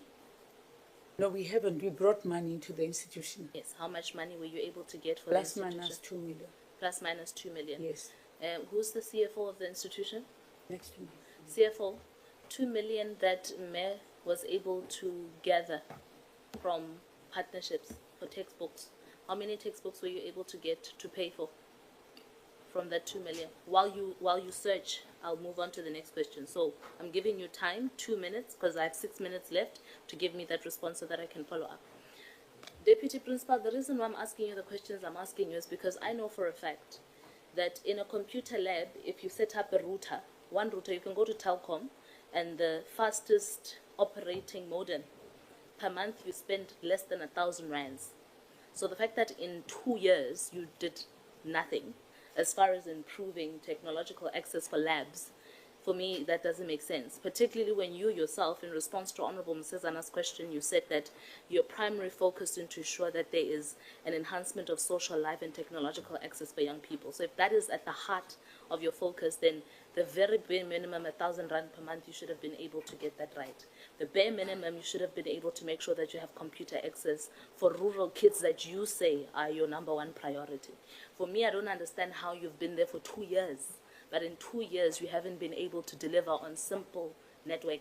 Simple, and I know for a fact that Vodacom, MTN, and Telkom are very excited to deliver and help as they're doing with the Department of Basic Education. So that is something that you should have been able to do. So for me, the fact that you haven't done that tells me and South Africa that either you have zero capacity to be doing what you're doing, or you simply do not know what you are doing, or number 3, humanat, ujajem, and you're not worried. So, and I'm not asking for your response, I'm just telling you that's a comment. Moving on, Memanyala, you were first, before the position that you occupy right now, am I correct? You are a manager in the principal's office. Before that, you were the campus manager of Siteto, is that correct? Yes. Please switch on your mic. Is it on? It is on. Okay, thank you. So you were, why did you leave? Okay, briefly, let me say it was after, it was during Mama. opening. 1 minute, please, time. I was assaulted by the community due to a tender that was issued by the college. Then I was assaulted by the community members. Okay, the reason I'm asking you, thank you for sticking to your script, because the community members that you are claiming that assaulted you are refusing, they're saying it is not true. But I'm not the police to say who's telling the truth. What I'm trying to ascertain, did you receive a salary scale difference when you moved from being Siteto's campus manager to being a manager in the office of the principal? No. So your salary is still the same? Yes. CFO, the salary scale of a campus manager versus a manager in the office of the principal, do they earn the same across board? Okay, thank you, Honorable Member. Currently, the manager in the office of the principal is on the assistant director level. So the campus manager notch is actually above the salary notch. So why hasn't her salary changed? Okay, thank you. I think this one was an employer-initiated transfer, so the conditions were maintained. It was not an employee-initiated one. Okay, so if the employer initiates the transfer because there's a justification to keep the salary as it is, even though you are employed at a level that is different from the level you were previously occupying? Is that your justification? Honorable Khafal, the employer is the department. Yes. The department is here. Yes. Let them answer. I don't think it's fair that the CFO, who has absolutely nothing to do with the transfers. So the department is the one that transferred the person and they're here. They must answer that. I don't think we're being fair to the CFO, who does not handle HR-related issues, to ask him this question. I was getting the chairperson, but thank you for... Yeah, but let's not ask them unfair questions. I mean, the CFO has got absolutely nothing to do with this. So, No, he does not pay, Honorable Khafal. I was getting there. So, acting DG, what is the motivation for keeping the salary as is without any changes? Well, thanks very much, Honorable Khawkhaw. I were to ask, maybe I'm not sure, my several apologies, Honorable Chairperson. If maybe DDG Zungo, I know we do not have a corporate service of the department with us, unfortunately. I'm not sure whether DDG Zungo can assist to an extent. What? It's Katiba. Answer the question. I was not given the permission to speak, Chair. He was asking if I could. Yes. At this point in time, Chair, I cannot answer. I think we would have to provide a written response to this matter that will provide the background of the case and what happened and why the salary was not adjusted. So DDG Corporate Services is not part of this engagement. So we will provide a written response to that, Chair. I think it's important that that happens, and also because there's a precedent here that you are setting, that for me, you can't be crying as a TVET sector saying you do not have money to fill vacancies or you don't have money for textbooks, yet you are happy to compensate people even though they move from different positions.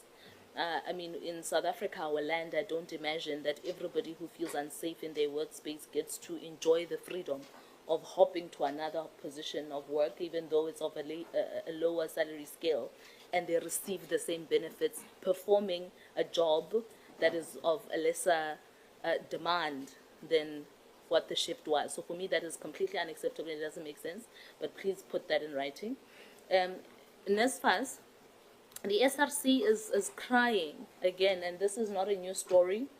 SRC has a serious problem with the fact that a registration was received, they received registration, received data, but then at the end of the day, there was nothing as far as their closed response for their submissions. So I know members are going to ask about this. So in consolidation of your responses, please can I ask SRC that the SRC furnishes NSFAS with the list of students that are affected, so that we know how many of them they are, their IDs accordingly, give them to NSFAS so that NSFAS can resolve that for you.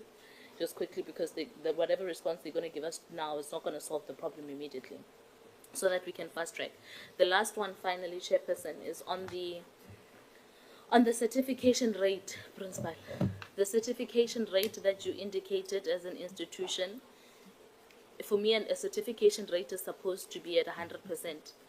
And if the certification rate is not at 100%, it means there are students out there who have completed their studies but have their certificates still lagging behind. Your slides indicate here that I'm trying to find the slide, but your slides indicate here that in some instances you have a certification rate of about 31%. Is it 31 post completion or 31 as it goes? For NCV, for example, 26% for engineering, 30% for business studies. And then make sense why then there's a difference between NCV, engineering, business studies at 26, 31 and 30%, but you are able to record a 91% on PLP.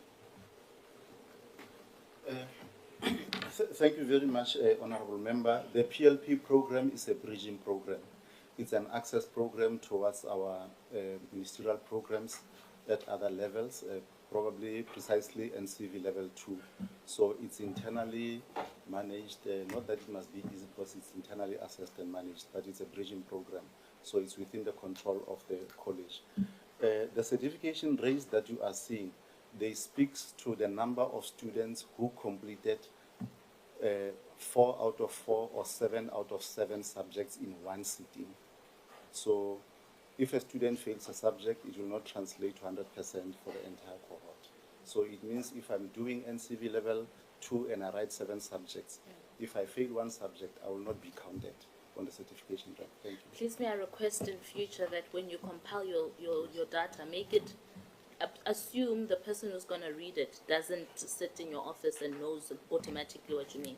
Because as you read it automatically, it gives the impression, so make it 2. So 31 as far as completion versus writing, and then what you just explained right now. Thank you, Chair. Honorable Zondo, switch off the mic. Thanks, Chair. Firstly, I will start by NSFAS. I think we got a lot of pride beside the one that we are getting here about the registration received, and some other students are getting half of their allocations, some other allowances are not getting in. And I've even communicated with the chairperson about the list, the endless list from different universities and TVET colleges about this crime. Can you brief us what is going on? Okay. Thank you, Honourable Member. So, as far as registration is received is concerned, when reg is received, it is then validated to see that the student indeed does qualify according to the presets of the policy, the funding policy. So yes, a student might see on their portal that reg is received, but if, for example, that record fails N+1, the amounts that are claimed for are above the caps, etc., then it does not proceed to payment. So where things like it's above the cap, for example, what was claimed by the institutions, those are matters that can be fixed, and they do get fixed between the institution and NSFAS through what we call an adjustment process that gets opened so that institutions can fix issues with their reg. But if, for example, a student is failing N+1, that student does not qualify for funding. The only shortcoming that I can say there is the fact that when that reg fails validation, and it's something like the N+1, currently the NSFAS system does not then close the loop on the portal of the student to say, actually, you don't qualify or you no longer qualify because you've exceeded N+1. So that is an enhancement that obviously needs to be done on the side of the system, on the NSFAS side. But it's usually due to matters that are linked to the policy where the reg doesn't qualify, or what the SRC was touching on where reg is loaded incorrectly. For example, a student is meant to be loaded for accommodation, but the reg comes saying transport. So all of that gets fixed through the adjustment process. Currently for 2025, the adjustment process has been open for 3 weeks. This is the 3rd week where institutions are given the chance to do the corrections on their reg where students do qualify. Obviously, if it's N+1, there's no corrections to be done. The only limitation that we have as NSFAS for 2025 is that we only allowed for top downs. So, for example, if you had overclaimed on tuition or whatever, and that is why the reg failed, but if you had underclaimed or you need to move a student from transport to accommodation, we currently don't have the budget facility to allow for those top downs, top ups, sorry, But we did ask institution to submit their envisaged amounts, and we made a submission which I believe our CEO was going to or has taken to the minister to say, if we allow for corrections on reg that have to do with top-ups, it means an additional of about 40 million in the TVET sector. Can we then have money available for that? So that is the limitation currently, and why, if students then there's a top-up to be done in terms of their rate adjustment process, it hasn't been done. Thank you, Honourable Member. No, thanks, Chair. I think we'll further engage with the NSFAS in these matters, because I think we need to get a way forward even on that gap that on the system, so that we will make sure that students are updated on their matters, because to wait with no feedback, it's causing a lot of problem, inconvenience even on their studies. Let's go forward. There's a concern from students to say that there are those students who have privilege to be renewed their contract when they are in the working integrated learning, and why so? Why there are students who will overlap? Because the aim to get that exposure and experience is to complete your qualification. Then why do you keep on renewing their contract in their working environment? Because there are those who are still waiting for that opportunity. Is it fair? Why it's happening, if it's happening?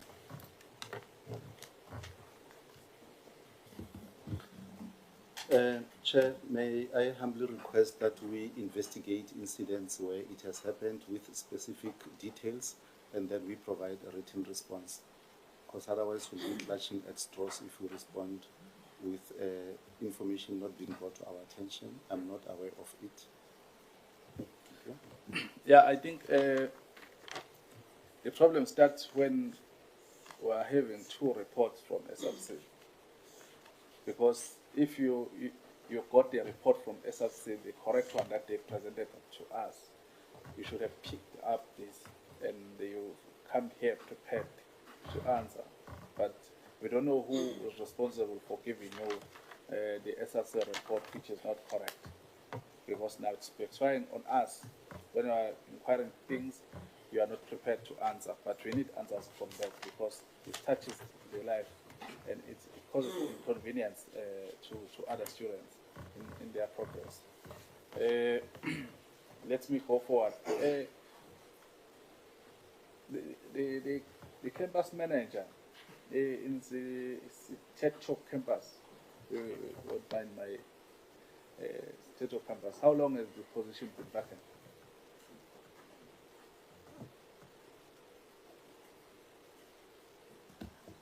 Chair, let me request the DP for Corporate Services to respond.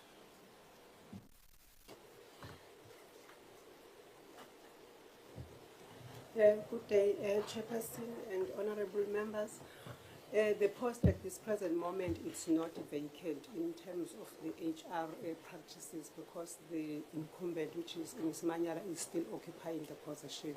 So that position is not vacant at the campus as we speak. Thank you. Okay. Okay.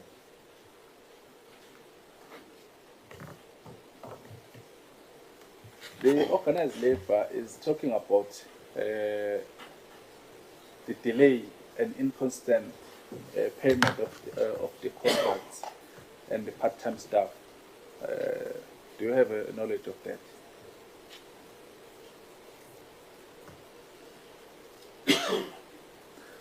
I don't know. You know who's responsible for that. Okay. And make sure that you don't eat my time. Okay, quickly, thank you, Chair. And honourable member, yes, there is a possibility that sometimes part-time payments are delayed, but the process does not start at the central office. It starts with the campus compiling the documentation, and it gets to the central office through the academic services unit, so that they verify the claims and the attachment of the attendance register for students. So at some time they would get delayed from the But okay, you are saying the problem doesn't start with you. Then the question is, now you know there's a problem with the delay. Why you're not sorting it out? Because there's someone who's suffering the consequences of that delay, you know, and why it's gonna keep on happening. Because once there is a cry, that means it not happened once. And if you know where is the problem, why are you not facilitating to sort out that problem? Definitely, through you, Chair, we are going to improve our processes in terms of integrating and efficiency on that one. Thank you, Chair. Last question, Chair. The 8 years report, there is a regression there from clean audit to unqualified audit opinion. Then what are the consequence management on the people who are responsible for that? Because coming from clean audit to unqualified is not a bad audit. But when you are coming from clean audit to unqualified, then it's a bad audit. Then someone must be responsible. Who caused that, and what are the measures that have been taken against those people? Thank you, Chair.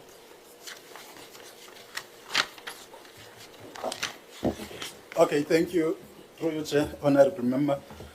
I think the main cause for regression was the absence of the governance structures.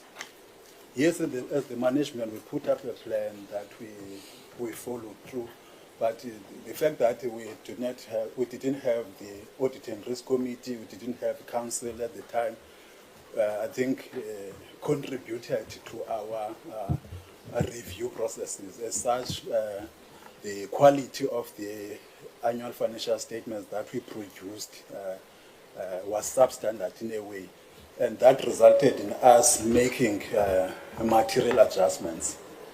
I think I can just put it like that, Chair. Sorry, Honourable Member. Thank you. Okay. No, thank you very much, Chair. Let me start by apologizing for being late to this meeting. My name is Khawlatle. The surname has not yet changed. It's still Khabo. And I'm also a member of this committee. Let me go straight to, let me start with the CFO. CFO, for how long have you been a CFO of the TVET College?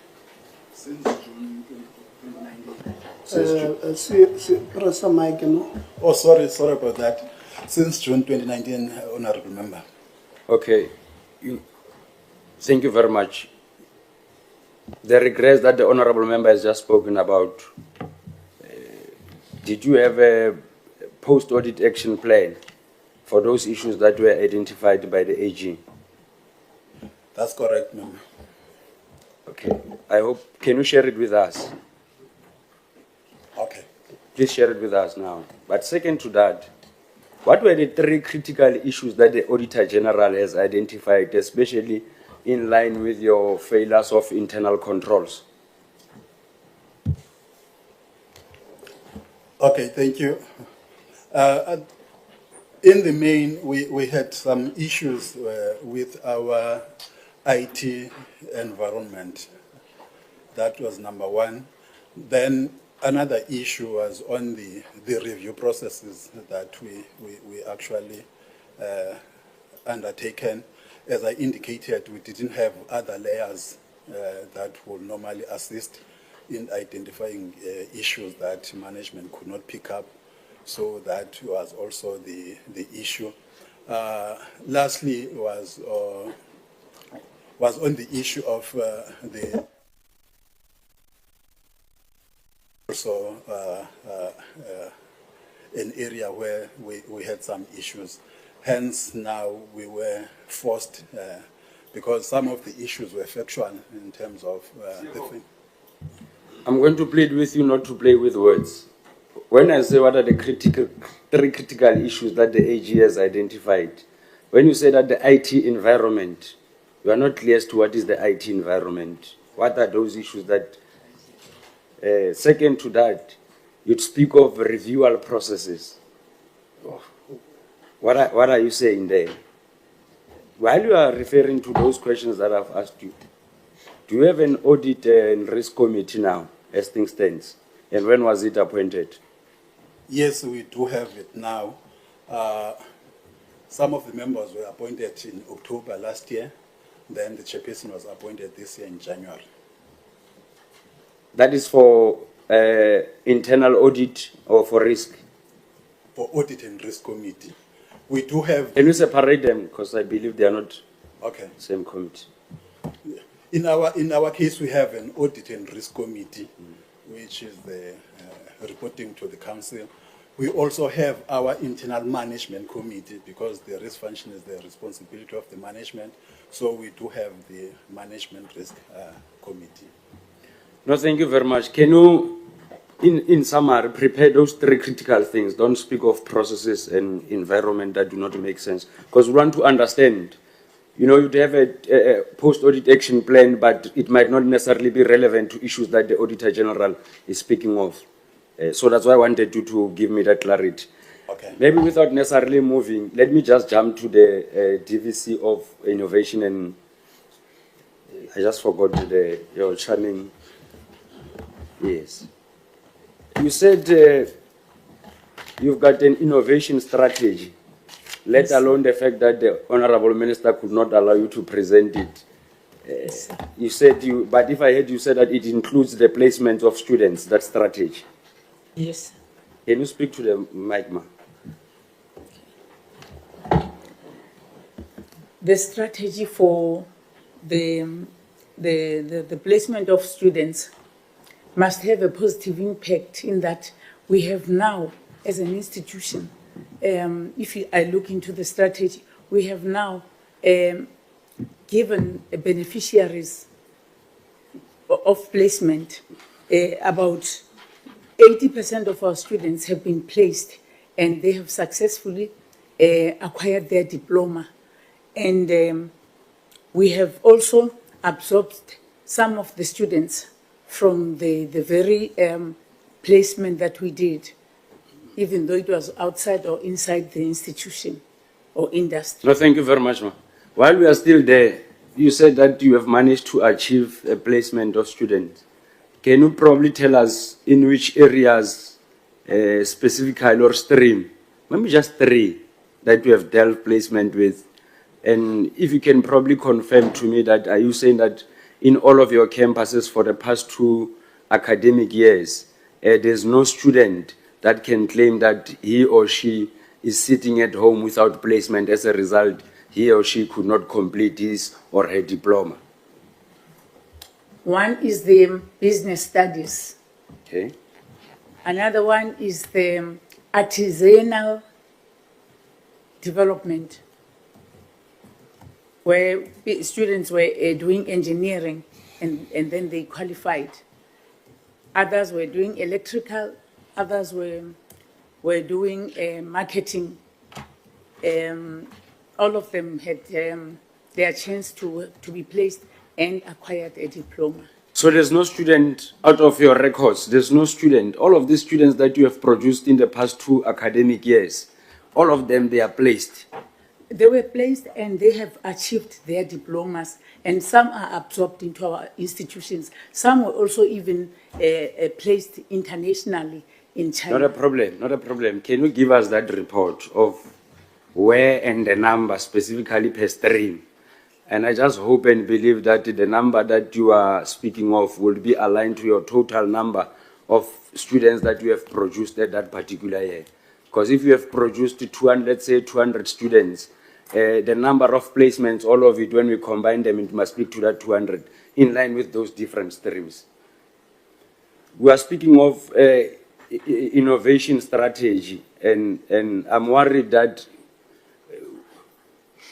students are raising a frustration of lack of constant Wi-Fi connection, and I think Honorable Kau has dealt with that issue. I would want to check with you in terms of your, the world is changing in terms of technological development. In your innovation strategy, what are your key 3 main technological advancement programs that you are currently pursuing that are aligned to the economic development growth of Eastern Cape? Come again, Honourable Okay. Member. Just one sentence. All right, but don't worry, there is a doctor in front of you who will summarize other things. You say your innovation strategy, the world is developing now. We are on the fourth industrial revolution, even though in South Africa, we are still far. In terms of your innovation strategy, what are the 3 critical technological advancement program? Let alone your robotics. Everybody, your robotics, you don't have the necessary support material. That one I'll enter into it. I want to speak to your strategy. What are the 3 main programs that speaks to advancing technology? And those 3 programs that must be aligned to the economic growth path of the Eastern Cape. I think our intention is to develop skills that are relevant in terms of advancing the economy of the province, not only the province, including where the institution is situated. Tell me in terms of your strategy. Don't include robotics, because robotics already there is a question mark. Give me 3 programs that your strategy is speaking of. Ocean economy. Ocean economy. Yes. What's happening with ocean economy? Talk to me. Take me into confidence. No. I am literally, my knowledge is limited in terms of academic space. So talk to me as a person who knows nothing. Chairperson, I'm just summarizing. I just want to get the clarity of strategy, because I'm worried about the state of our TVET colleges that must respond to the relevant strategies. If departments of TVET colleges are unable to present a strategy that speaks to what we want to achieve, then it means that our problems are not only in the finances, but are equally aligned to the type of skill that we are developing. That's why we've got students sitting at home claiming that they are not getting an opportunity to be employed, because you are providing them with irrelevant strategies. Talk to me with those 3 strategies. You spoke of ocean economy. Tell me, what is that thing of ocean economy? The 3 things, but briefly just taking me into confidence. And don't forget to share the strategy, man. Chairman, I'm in the process of talking here. I think I'm stuttering. These people, since morning, I'm feeling disorganized, man. Man, and that is Zungu. I know, man. I'm sure you got my question. Chairperson, I just wanted to raise that discomfort ever since I got into this meeting room. I'm sweating, I'm feeling disorganized. I've even pleaded for the intervention of Honorable Cow there in terms of the Medusa by the floor. But I'm waiting for my response. Can you speak to those 3? One is ocean economy, where we're talking about maritime courses. Is ocean economy, yes? Yes, maritime. Those are maritime. Yes. Ocean economy number 1 is fine. Let's go. I'm trying to manage the time of the all chair. right, Ndate. Another one is cyber security, where we're trying to upgrade our students' ability to look into the internet. The 3rd one? And Wi-Fi and everything. And then the 3rd one is Internet of Things. Students are claiming that the labs where all of those strategies, all of those programs are supposed to be being taught, the labs are not in good condition. There is that claim from the student. Yeah. I think in summary, Chair, I'll just submit my things in writing. Can I just check the qualification of the not the CFO, the Deputy Principal? I'm just not sure of your terminology. Thank you very much, Honorable Khabo. Please close the mic. What is that? Is that the point of order? No, Chair, before we move, we go out, I wanted to make a request because we're leaving.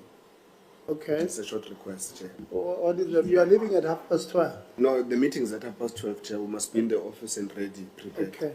Yes. Chairperson, I want to request that NSFAS, the Deputy Principal Academic provides the committee with a report of the students that were only paid by the 3rd of June by NSFAS from 2024 academic year. Just the report of those students academically, so that we study the impact that outstanding payments had on the academic aspect of the lives of the students. So that report to the committee, please. All those students. Just, you should have sent that in writing to the chair. I was going to ask the CFO, because that's the CFO who will know who has NSFAS paid to.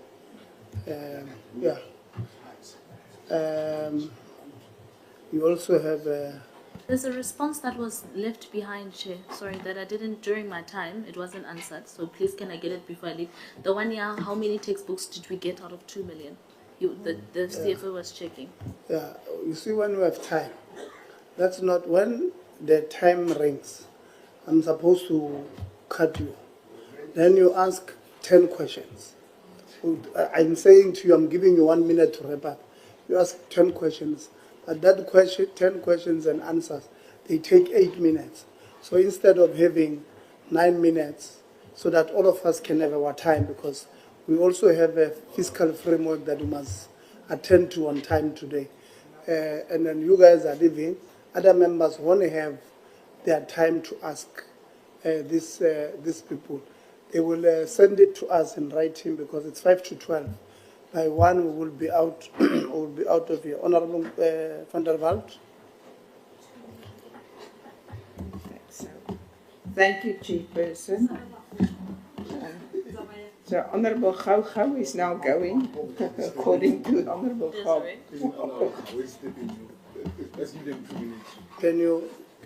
Can we please move faster? Young people. Yes, Honourable van der Walt. I just on a lighten. Just on a lighter note, I thought we could take Honourable Gabu for a shark dive. He would maybe understand a bit more about it. Chairperson, let's go back to business. Let me start off by something, ma'am, that you mentioned, and that is about, the engineering and critical skills that we desperately need in our country for the young people. But if workshops are outdated, and we've seen it in vocational schools and basic education, there's no ways that we're doing a good job. Because people actually will get substandard qualifications, so to speak, as well as substandard jobs. And a job can be a job, but it's not up to scratch. And that makes our unemployment stats go even higher, because not a single young person, and there is some students there, would like to enroll in a course, but they don't have proper equipment and workshops are outdated. Because, things move on in life. It doesn't stay stale. What's your comment on that? Because surely it also plays a major role on other things as well. I can even take down, like, your pass rate is still 81%. It's down. But all these negative things that doesn't go well with a student who enroll for specific things make your dropout will go higher, though it didn't in this case, but it can. Your pass rate will get lower. So what are you going to do to make sure that we have workshops that are actually up to scratch? That's the first question, quickly.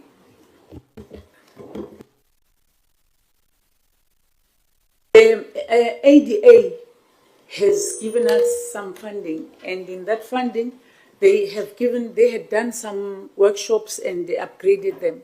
But now they have then came back to, actually it's the department that forced them to come back to the infrastructure development there. And they have given us 56 million to finish up those workshops, even though this is not enough for everything to be in place in the workshops.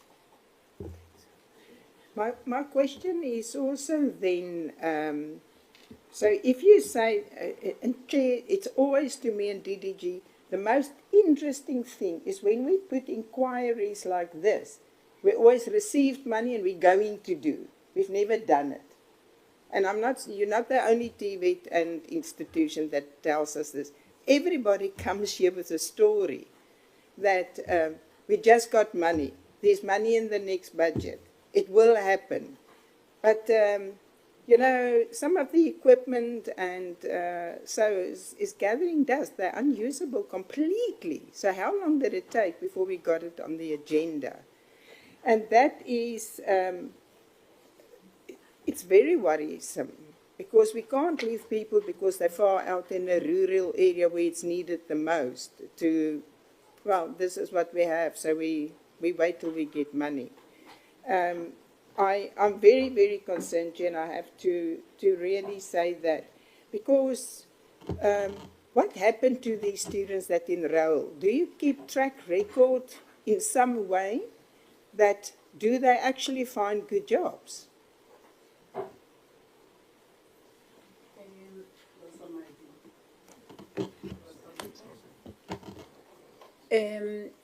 Thank you, Honourable Member.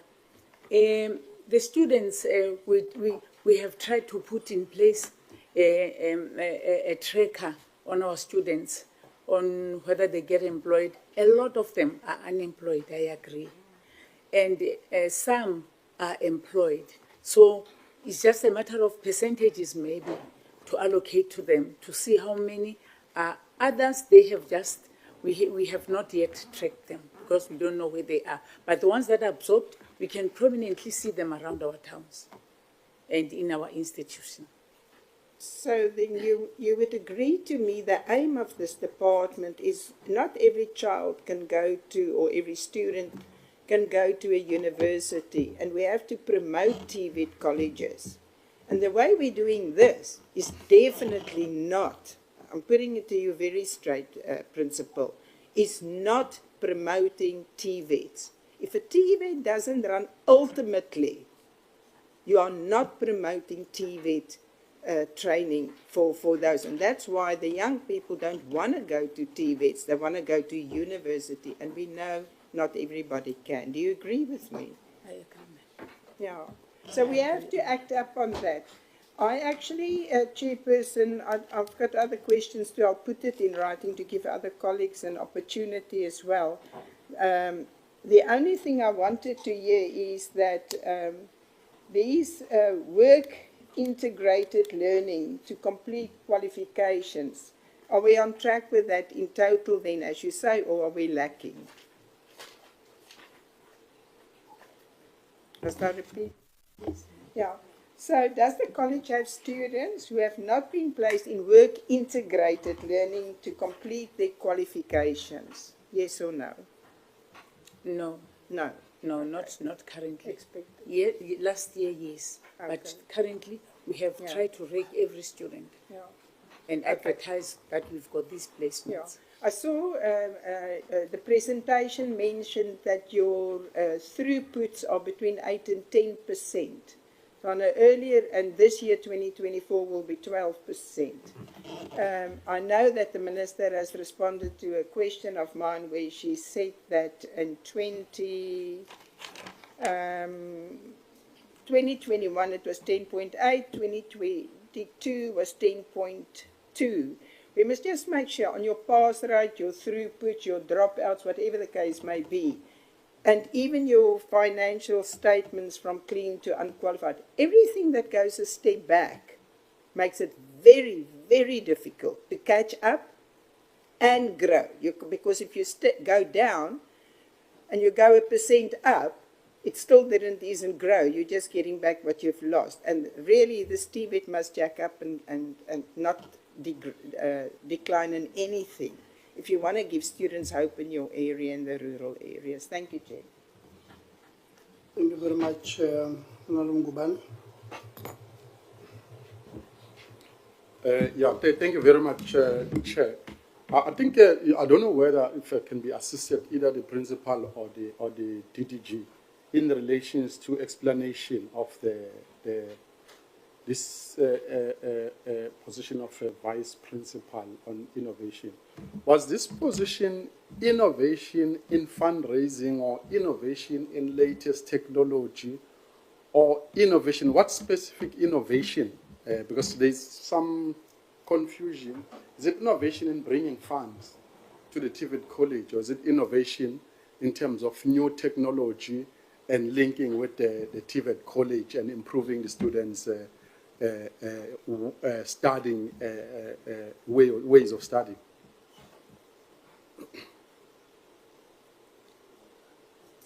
And on top of that, are other colleges have this, or DDG, is this the only college, so that we stop confusing these things and getting a lot of contradicting statement of this innovation? What are we innovating? Are we innovating technology? Are we innovating raising funds? Are we innovating improving the lives of the students, the way they study in a TVET college? No, thanks, Chair, and thanks, Honorable Nguban. The position is talking to innovation in terms of, your latest developments in as far as the digitalization and digital transformation of colleges is concerned. But furthermore, you recall, Honorable Chair, that TVET colleges do not have the capability of R&D per se. It's within the universities where they do research and then they are able to generate revenue out of that. So the crafting of this portfolio was meant to address that shortcoming, so that whoever that occupies that position is able to bring in the latest innovations into the curriculum, but also be able to make sure that the students that then gain access are able, even themselves, to innovate and maybe even start the entrepreneurial, route where they can be able to come up with ideas from ideation to the final product. So that is what is meant. But I think what colleges perhaps have done, because universities will use the R&D units to generate revenue, now the colleges have also combined that they will then utilize this to raise funds, because we don't have anyone within the TVETs that deals with donor funding, yet the funding for colleges is on an 80-20 principle, where 80 is what we cover as a state, and the 20% they must go and fund for themselves. Maybe that's why now the emphasis has shifted towards fundraising and less on innovation per se, because I think we are currently, Honorable Chair, going through some major reforms in as far as curriculum is concerned, bringing in occupational programs which require more innovation into it. And I think maybe we need to engage. And to answer the second part of your question, colleges had to choose. I'm not too sure why that happened. When PPN was approved, colleges had to choose between having a registrar and a DP innovation. For me, it should have been all colleges should have an innovation, not that it has to be a choice. So these are some of the things that we are addressing now.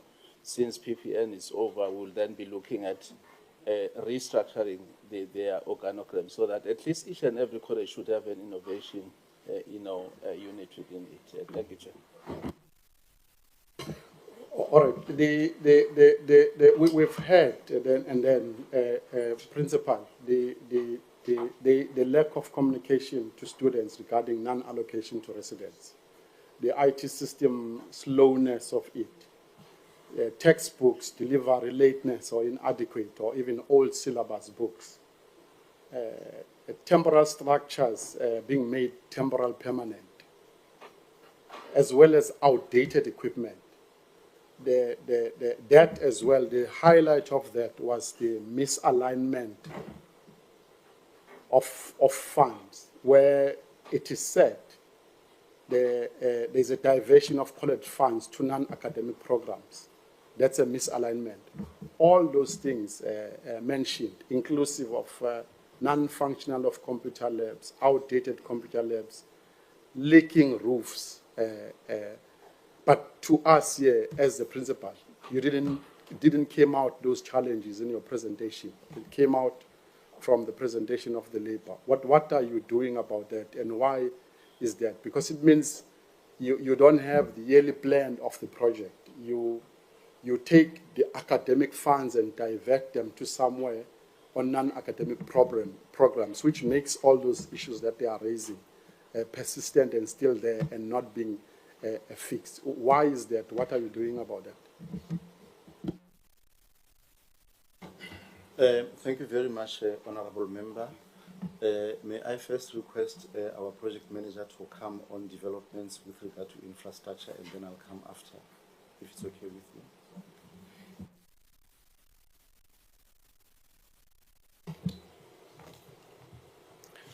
Okay, thank you, Chair. Thank you, Principal. I think I'll respond to the last question regarding leaking roofs. We do have about 2 workshops in 2 different campuses that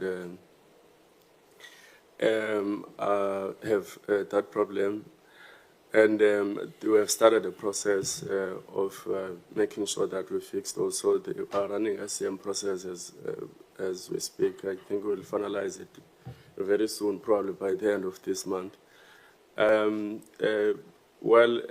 Those workshops, I think, are very old, so there were issues in terms of the arrows. That's why they are leaks now. In terms of the maintenance, I think we have been lacking. We have not been doing good in terms of maintenance of our entire infrastructure. But there are plans, as I was saying, to make sure that we fix those workshops. Thank you. Okay. In terms of why these issues did not come from our presentation, if you look at from slide 63, the challenges, we have highlighted these issues. It might be that the wording is different. For example, we have said incomplete workshops. They speak to the issues that we're experiencing with workshops. The issues of textbooks are there. The issues of connectivity are there. We have highlighted them. We have not swept them under the carpet. So what we have done, as I indicated, during my second week of being at the college, together with the chairperson of council, we did a site visit of all the sites just to get a sense for ourselves and gather primary data in terms of what the situation looks like. Then after that, we convened with the executive management of the college. We summoned, probably we called the managers who are responsible to the areas that we deemed very urgent to work around the plan in terms of these things. For example, one of them was accessibility of water, and we have been able to get into it to make sure that it happens. Repair of the ablutions, it was a concern for us. We immediately put a plan in place to say it's not acceptable, we're not going to take it, something must happen. In fact, we even went to the extent of saying each manager must develop a work program so that we know how they spend the 8 hours. Because if they are working for the 8 hours, we'll not be able to have some of these operational challenges. Yes. Then, Principal, do we have a tracking mechanism that these maintenance are happening and completed and they're not staying permanent as they are reporting that? It seems like it's a permanent feature within the TVET College of these non-maintenance not happening.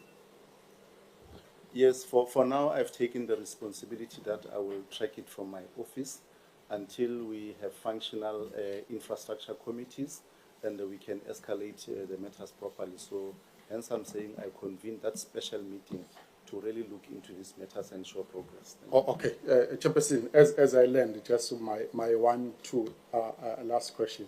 The certificate backlog, TDG, if we can answer that one, because it's a persisting problem in TVET colleges that has been going on for over years, and no one seems to come with a solution for it to permanently resolve that. And it impacts even on students when they now need to get employed or move on their life. They've been to the TVET colleges, but they don't get their certificate. That problem needs to solve. But the critical matter was this one, which was so challenging, of employees' position being changed on PESI without their communications. HR and principal, how can that happen? I'm an employee, I'm in this position. All of a sudden, I'm moved to a certain position, but there was no communication with me as an employer. Are we moving employees as tomorrow we wake up, I'm in this position now, I've decided I'm putting you in this position? Where have you had something like that? Why is it happening? Thank you very much, Chair. Deputy Principal. Through you, Chair, thank you. Honourable Member, with the issue of the change of job titles on the system, there is a PPN model that we are implementing at colleges, and there is a structure that is called a College Implementation Committee, where we sit and drive the process. I just want to put it differently, Member, that the issue was not communicated. The structure did receive a communication from the department in a form of a circular. And there was a time frame that was provided to colleges in terms of implementation of that circular. Yes, in one or two sites, I will indicate that there's been a lack of consistent communication in terms of updating employees. And we have, as a management or as the structure, which is called CIC, in abbreviation, took that responsibility to say we definitely are going to improve communication, but there were letters that were issued in terms of placement and matching of employees. For example, I did receive a communication that I will be placed and matched as Deputy Principal Corporate Services. So it was just that lack of communication in some sites, but it's not that the entire institution there was an issue in terms of that communication, but there was a circular issued by the employer for all TVET colleges, but maybe in our college it was to communicate the circular itself, but the letters issued to all employees and people accepted, but there were those officials that were sitting at the time that objected their placement and matching, of which the committee is addressing that matter. We just said last week, as the principal is saying, during this 12th day, he's been trying to move with speed with the issues, and we've got a meeting that is scheduled for next week, which is going to look at this reflection of the placements.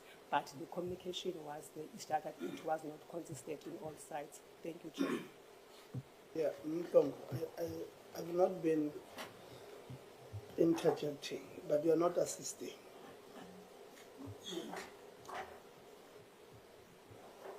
We know the policy that speaks about matching and placing. So when you respond, don't respond as if we don't know that policy, because you are now provoking us to ask certain questions. There's a process that you must follow when you place and match. And it also gives an employee an opportunity to respond to it. Many of them, DDGs across the sector, would have refused. And that is why they will not have been placed. So you can't take it, whether there's a circular or there's a whatever, you don't place somebody without communicating with them. That's what the policy says. You negotiate with this employee. So the issue here, the question is, you have not been following that. You have placed people without communicating. And the question is, why are you doing so? So answer again, but this time, answer knowing that we know what the policy says, and these members are asking you what they know. Answer the question as was asked. Thanks. Okay, thank you, Chair. What I can indicate, Chair, is that, as I've said, that we have issued the placement and matching to employees, but it's that sometimes the process will be aftermath. Chair. Honorable Law. I'm not sure if I'm out of order, but I think the question was specific. Where are the members or the employees being paid without their consent? They only see through the personnel that they've been paid, yes or no? As to what has happened, it's not going to assist the process. Let's assist each other. Thanks. Yeah. Mhlongo. We're doing well so far. Let's not derail ourselves. The policy, you know, if you say to me, we have not been consistent with communication, You are saying you have not implemented the policy according to what you are supposed to. So you have transgressed your own, because it says if you are going to move Ntate Mohlamme from being a PLO of the DG to being a PLO of the minister, there's a process you must follow. You can't say I did not, we've not communicated with him. It means you have not followed, because the policy says speak to him, give him a right of reply, whether he accepts or not. And if he does not accept, there's a process you must follow. That's what it says. So you can't say there's not been consistency with the communication. You have not followed your own policy. And it's a big worry for us. Because it then confirms the bullying that the Labour speaks about from yourselves. Honourable Sols. Thank you. Thank you, Chair. Principal. Maybe before, Honourable, that is Zungu, there was a question to you from Honourable Ngubane. Maybe answer that, and then we'll give Honourable Sols. If you can just switch off the mic a bit. No, thanks, Chair.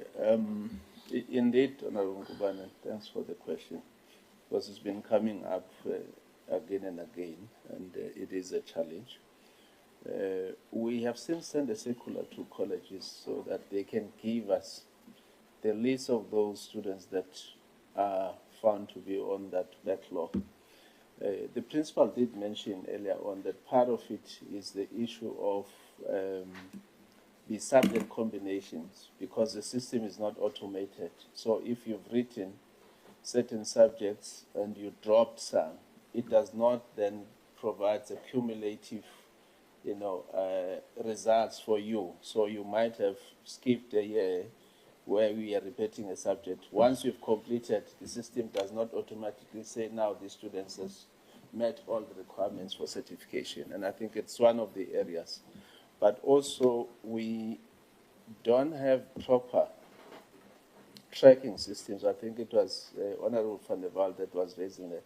A proper tracking system that will tell you, in terms of the exit strategy of any student, you are now have covered your theoretical part, you are now sent to do your practical component, now you are ready to be certified. So colleges don't have that, and I think it's one of the things that we need to invest in, but offer more digital or an electronic system that will be able to provide such, but also a system that is able to give feedback to individual students in terms of where their application is, so that we are able to track and see who is sitting with that application and be able to provide proper feedback to students.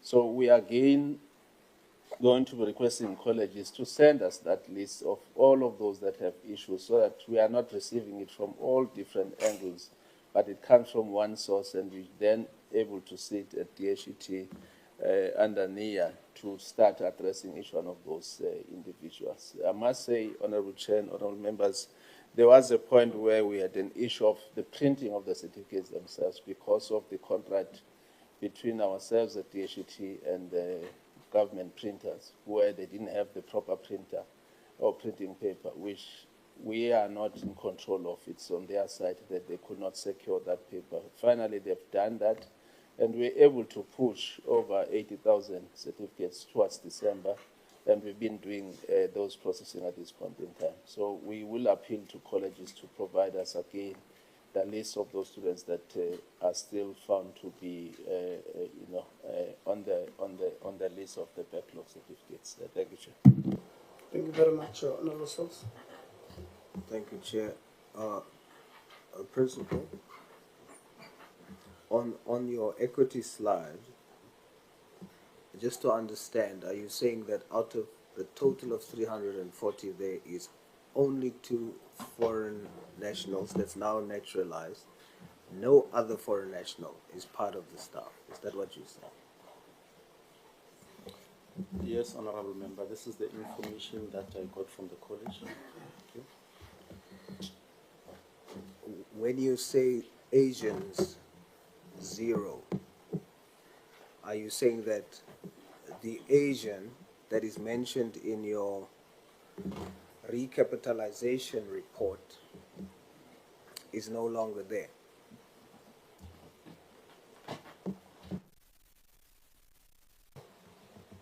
I will need assistance. I'm not sure which report you are referring to. Maybe other members can assist as well. Who would you like to assist you? There is a report done, Ingwe Public FET College Recapitalization and Strategic Plan.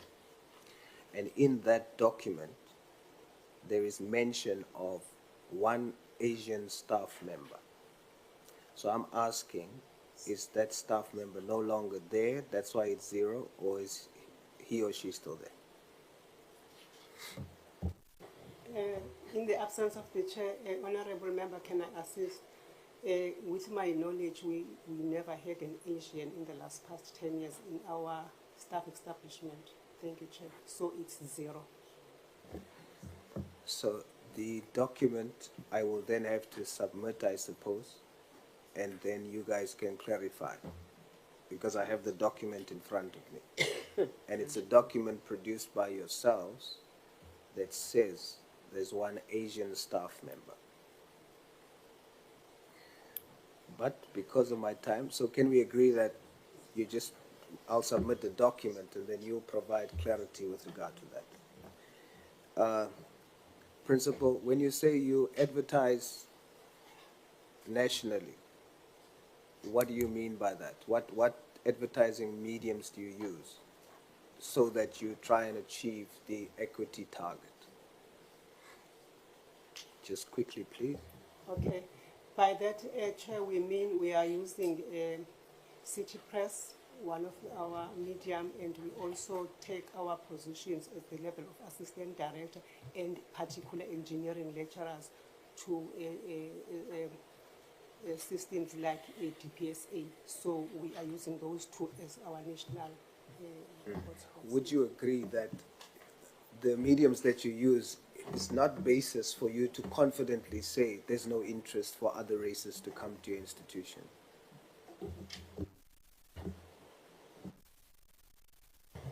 Yes, ma'am.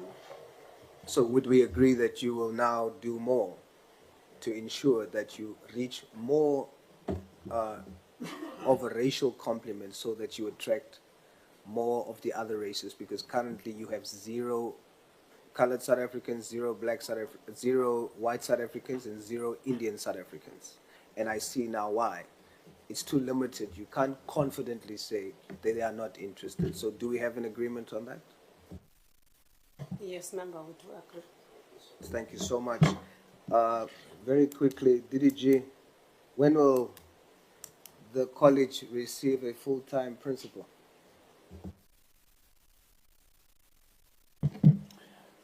Thank you, Honorable Souls. I think we've received the concurrences from DPSA. We are waiting for our corporate services to advertise all of those posts. But when they were finalizing the list, we realized that there were other posts that were omitted, and we wanted to have a proper management plan that will say these are all the vacant posts, gazetted and advertised. This is the timeline we are putting for us to sift and do the selection processes, and by this time we should have. So we've been engaging with my colleague DDG Corporate Services. I'm hoping that we'll get this plan by next week so that at least we know where and when can we have this post finalized. So our plan, Honorable Source, was that when we sit for interviews of principals, because it's the same, we just want to have that in 1 week, and we conclude, and then we can move to the next level, DPs and so forth. So that is what we're hoping to get from DDG Corporate Services. All right, so in terms of timelines, by next week you will know from corporate services when this will take place. Once that is established, then it will take 1 week after that to ensure that there's a principal. Honorable Source, the advert must still go out. No, I understand that. I Yes. mean, we now talk when that process, when that is done, 1 Yes. week. That's what we are planning. All right, Labor. When you say poor sanitation at Siteto, give me an example of that. Paint a picture very quickly. Poor sanitation. What do you mean? What is the actual, what is happening? Quickly. Thank you, Honorable. We mean it is the material that is used there. So with chemicals, the general workers are having a problem with the cleaning materials that they are using there.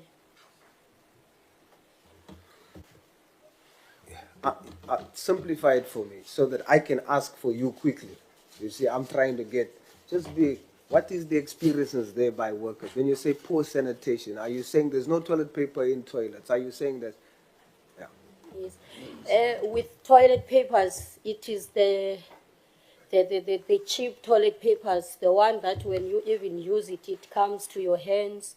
Even the chemicals that they are using, they have the problems in their hands when they are using those materials, when they are cleaning the toilets or the offices and the classrooms.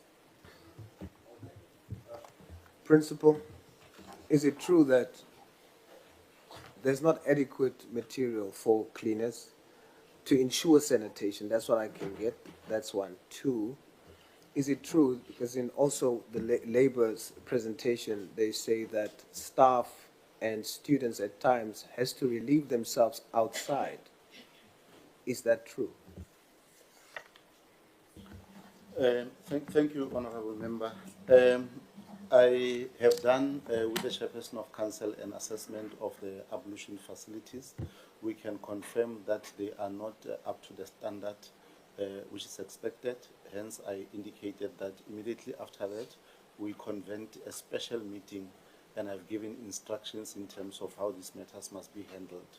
And I've also, requested the CFO to make sure that we do it correctly so that we don't invite unnecessary troubles in terms of management of finances, but it's being attended to.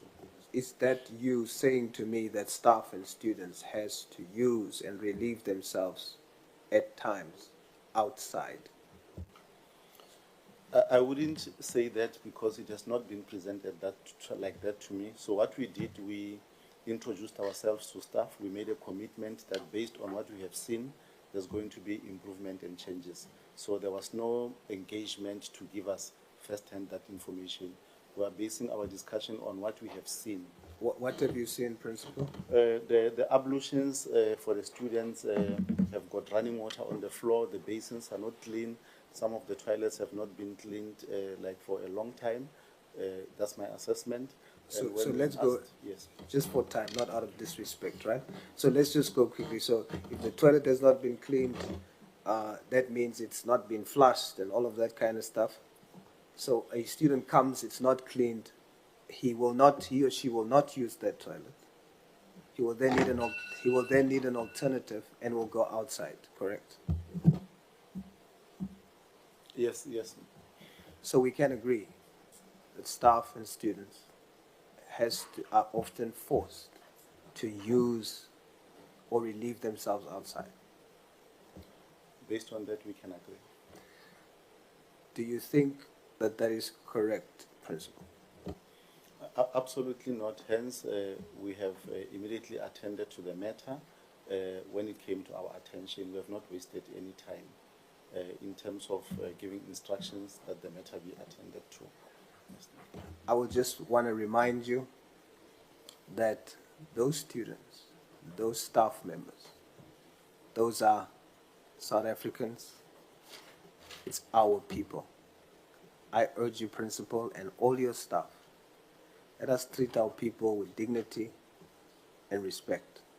There should be never a time when a staff member or a student, when there are toilets, that they have to go and relieve themselves outside.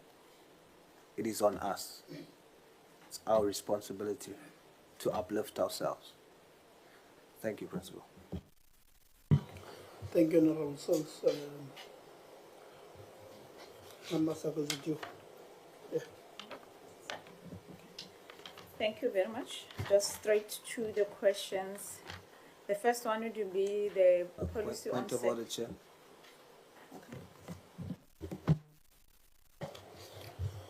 What is the point of order now? On you, Chairperson. Okay. Yes.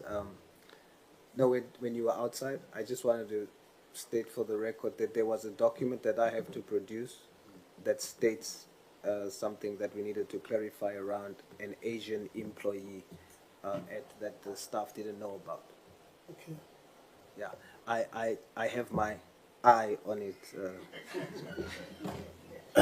So you will give it to us. So you will give it to us, and then they will respond on it. Thank you very much, Honorable Wasaga. Thank you very much. Just a quick question on your sexual harassment cases. That if there are cases in the TVET College, there are cases. Maybe confirmation there. Okay. Is it students? Mike? Okay, through you, Chair, yes, I honorable member, there is a sexual harassment case that we are dealing with. How many cases? That has been reported to Labor Relations 1, and the disciplinary process is currently taking place. It's only one disciplinary.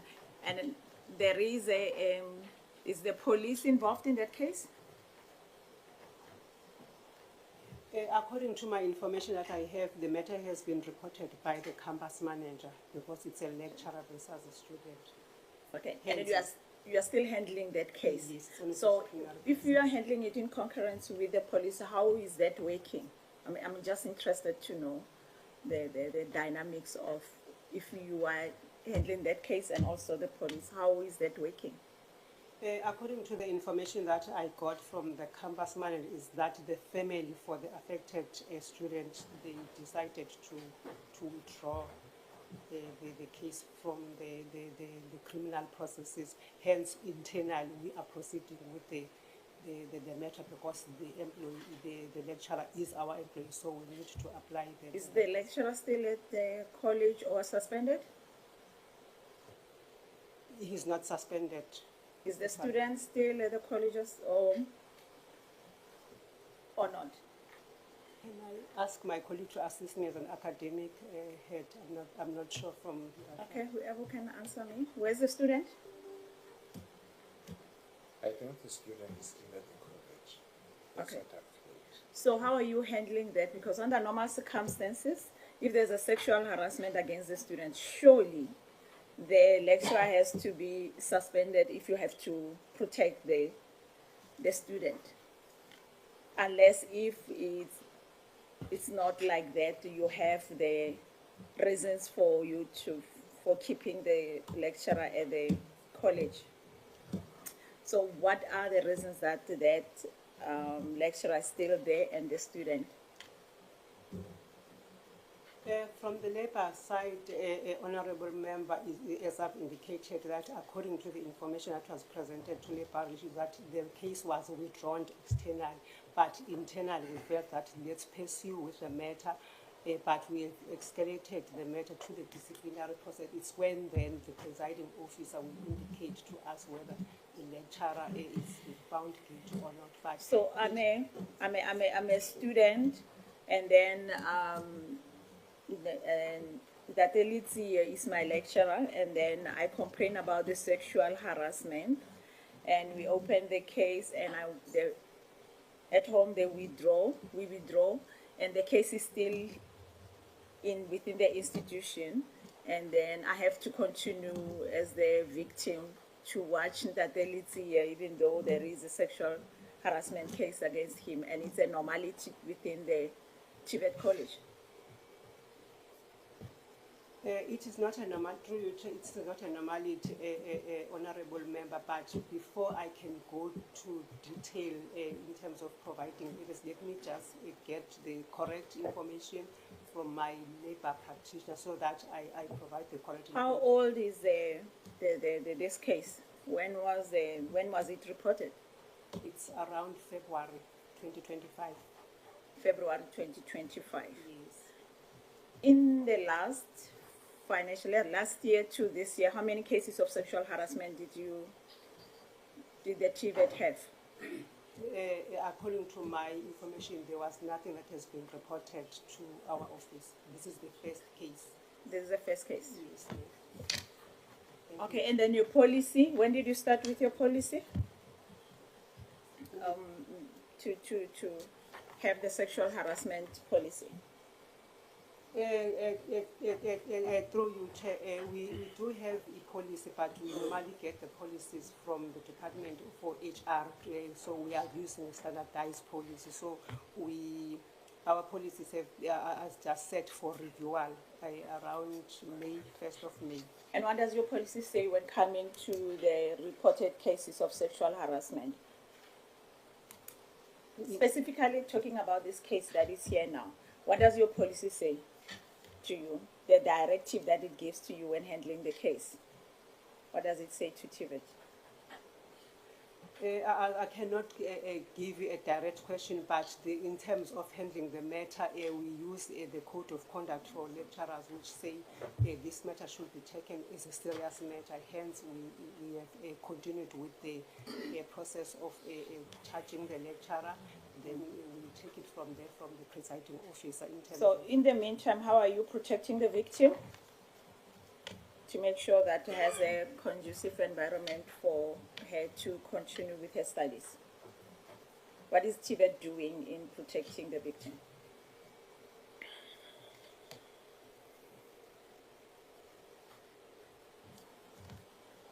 Okay, because time is moving and there's no answer, let me continue.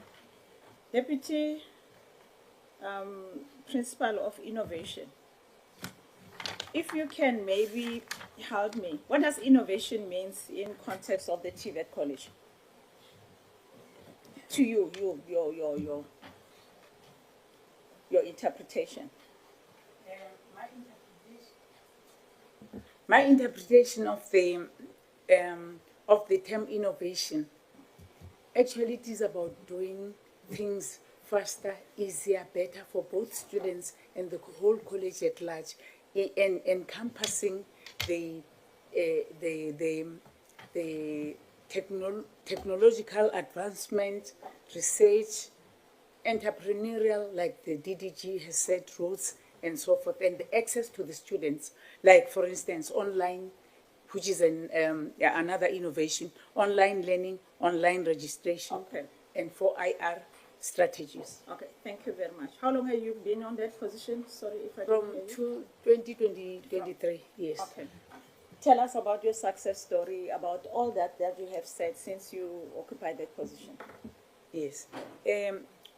Just one example. One example that you, if you list them, you say this is the number one. I know you might have more than 20, just the number one. That is very, very much an achievement to you. It is online registration. We used to have a manual registration, and students would come afar and have different sorts of problems, even though we still have a Wi-Fi and other digital problems. But online registration is the success of the institution. Okay, so we start, I'm a student, you are innovative for registration. Then after registration, you are still responsible for innovation. Me getting into the class, what is it that you add to make my life easier as a student? Implementing that innovation. The online learning. The online learning. Yes. Okay, thank you very much. What do you do to make sure that the online learning, because you are an enabler for that to happen within the TVET, what is it that you are doing for the ease of being, for the students and also the employees to make sure that that innovation, that is your number one, is really up to scratch? LMS. LMS it's whereby the learning of the students, it's aggravated by... Okay, talk in the practicality. You were here. Students say they don't have the Wi-Fi, there's a struggle, the labs are not. Now, not what is written there, the practicality of it. So talk to me about that. What is it that you are doing? No ways can it be 9 minutes. Okay. For instance, if let's talk attendance, the student attending the class. With attendance, there is an automated process that is done. That is attendance registered online. And Ma'am, I'm sorry. I respect you, Mbogoto.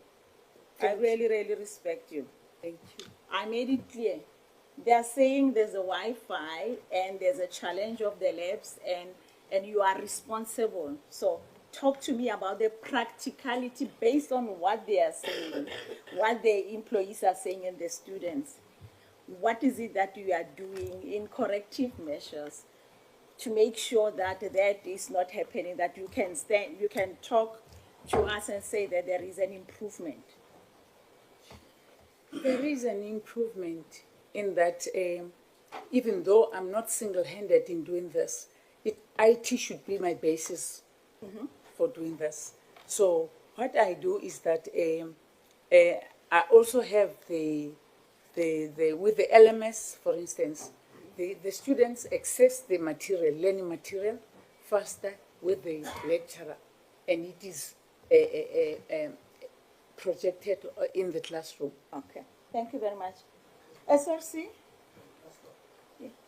The SRC, before I go to SRC, just if you can send us the information of your metrics or the benchmarking of your innovation when coming to learning, as you are talking to us, we will appreciate that. And also, principal, the KPIs of these different principles for us to look at as you come in, what is it that is there. Students, you talked about the books and they say you access the books so wonderful online, and that, how true is it?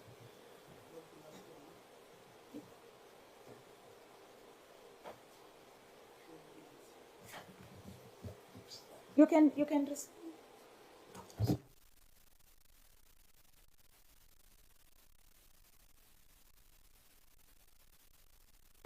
try all the buttons there.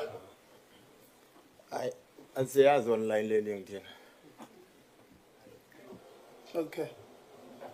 Honorable Law. No, thanks. Thanks very much, Chair. Mewe, okagopola gore COVID-19 started on 2020, and it's where the department could have been told on integrating to online, and you're only appointed on 2023. What is innovative about your appointment 2023-2020, and there's still no online access to learners? Fortunately, we are dealing with this with academic and IT as we come together to make this a success.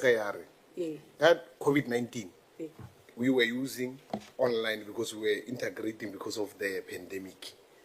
Now I'm asking you, at this epoch, you were appointed 2023. What is it so difficult that you don't have access to Wi-Fi and online even now where you are appointed? What innovative is that you are doing? What is innovative about your position and what are you doing? I'm saying, I'm giving you I'm citing the previous year, 2020, 2023, 2025. Still, there's no access to internet you are referring to.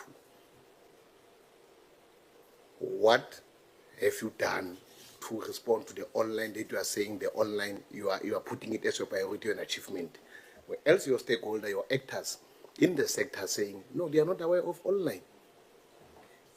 Do you have a proactive, effective online system since COVID-19, since 2023 till now? Or you don't have an online system automatically? I'm raising all of this because already the Wi-Fi, I say it. No. Okay. You don't have? Yes. All right. Me wa deputy principal. When I listen to the principal, honorable your GBPF policy, it's still yet to be completed. Where stakeholders must engage. Is it true, principal? Yes. Yes. Okay, thanks. That is when was your circular on colleges to submit their policy on GBPF? There was a deadline, I remember, on the previous portfolio when you came. There was a circular you released. Just remind me, when was the circular released? Thanks. I can't remember, Honorable Law, from top of my head, but it should have been 2 years ago. Mewe, more parliament, you don't mislead us and say there's a policy, there's what. One, you misled us when you said there's a police. There's no police. The policy could have protected your colleague and the students at campus. And three, immediately when there's a case of GBV, you are expected to have a committee to preside over the matter and look onto the need on the possibilities as to what will hinder or what are the possibilities for investigation. So you don't mislead us here. Be frank and honest that there's no policy and there's no guidance on dealing with gender-based violence. The policy is within 2 weeks. That should be engaged by stakeholders. Thank you very much. Chair. Yeah, hold on. Post your time. Okay. You are raising your hand. What is the issue? Through you, Chair. Thank you, Honourable Member, but I just want to correct something. There is a signed policy by the DG of the Department Sexual Harassment. Oh, hold on. We'll give you. What does it say? So continue on what you're saying. There's a policy signed by the DG. Yes, Chairperson, I was going to share that it has been recently sent by the head office. Maybe the DDG TVET is not aware. So I'm saying the policy has been signed by the DDG and it has been recently shared with us as HR people, I think in the last past two months. So all along, I posted her. You did not have a sexual harassment policy. No, did not have it. And you've never interacted with an entity called CGE. You say no. Okay. And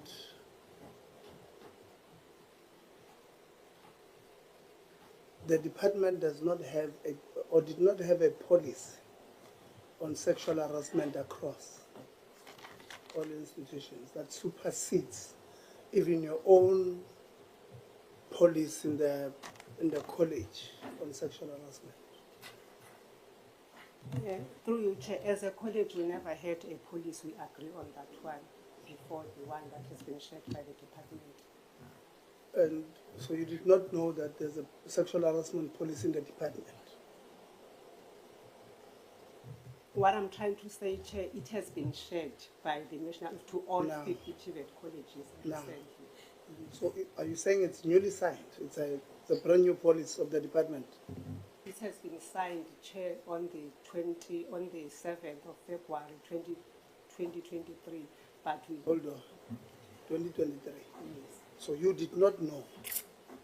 This case, this sexual harassment case, started in February this year. Yes, Chair. So you did not know the department that has employed you as a deputy principal. You are appointed by the department. So you did not know your employer has got a sexual harassment policy.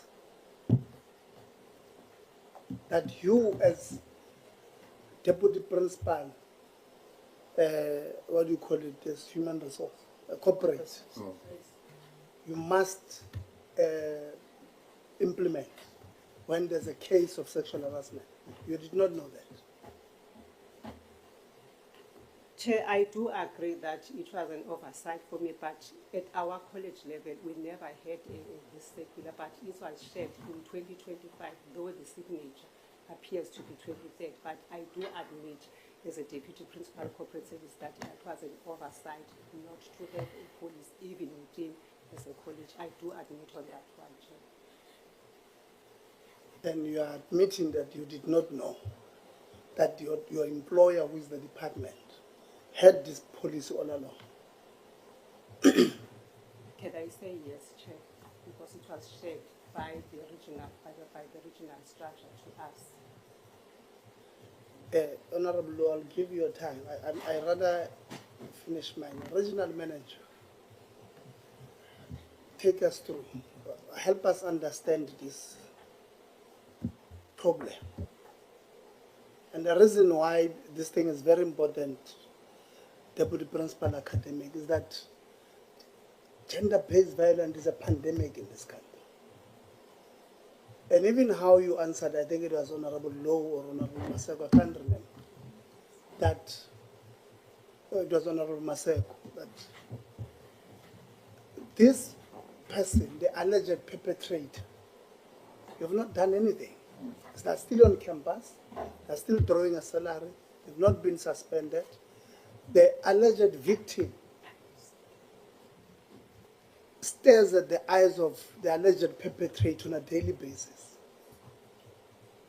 And when this child fails tomorrow because of trauma, do you know how much does it take from a young female student to open a case of sexual harassment against not only a male person who ordinarily has got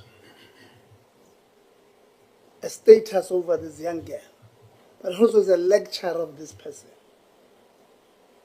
And then for you guys not to do anything in protecting this young female alleged victim, do you know what does it do? Not only to the confidence, the demeanor of this young girl, but also others, other young girls in that institution and across the system, that if you report a lecturer and nothing happens, in fact, you end up being a liar or, accused of lying. It can be, you can comment, it can be. And we're casual about it. When, I don't know what the stats saying about young people or young females in this country going through GBV, in this country every hour, every minute. But even for you as a woman, not to see the need, I mean, it's disturbing. It's disturbing. Acting regional, answer this thing. The college did not have a sexual harassment case. The department had. What is it that we would have done? Because this case should have gotten to you. What is it that you and your office would have done to make sure that the rights of this young girl, a young brave girl, if I may say, who stood up against a lecturer, what is it that you have done to make sure that this sexual harassment policy of the department is followed? And when it was not followed, what is it that you have done? Take us through. No, thank you very much, Chair. Indeed, I mean, the region as a whole experiencing challenges around gender-based violence. I think we're one of those provinces that have got really challenges when it comes to issues of gender-based violence. What we have done as the region, we have had a dedicated meeting with the college, just look at the state of affairs.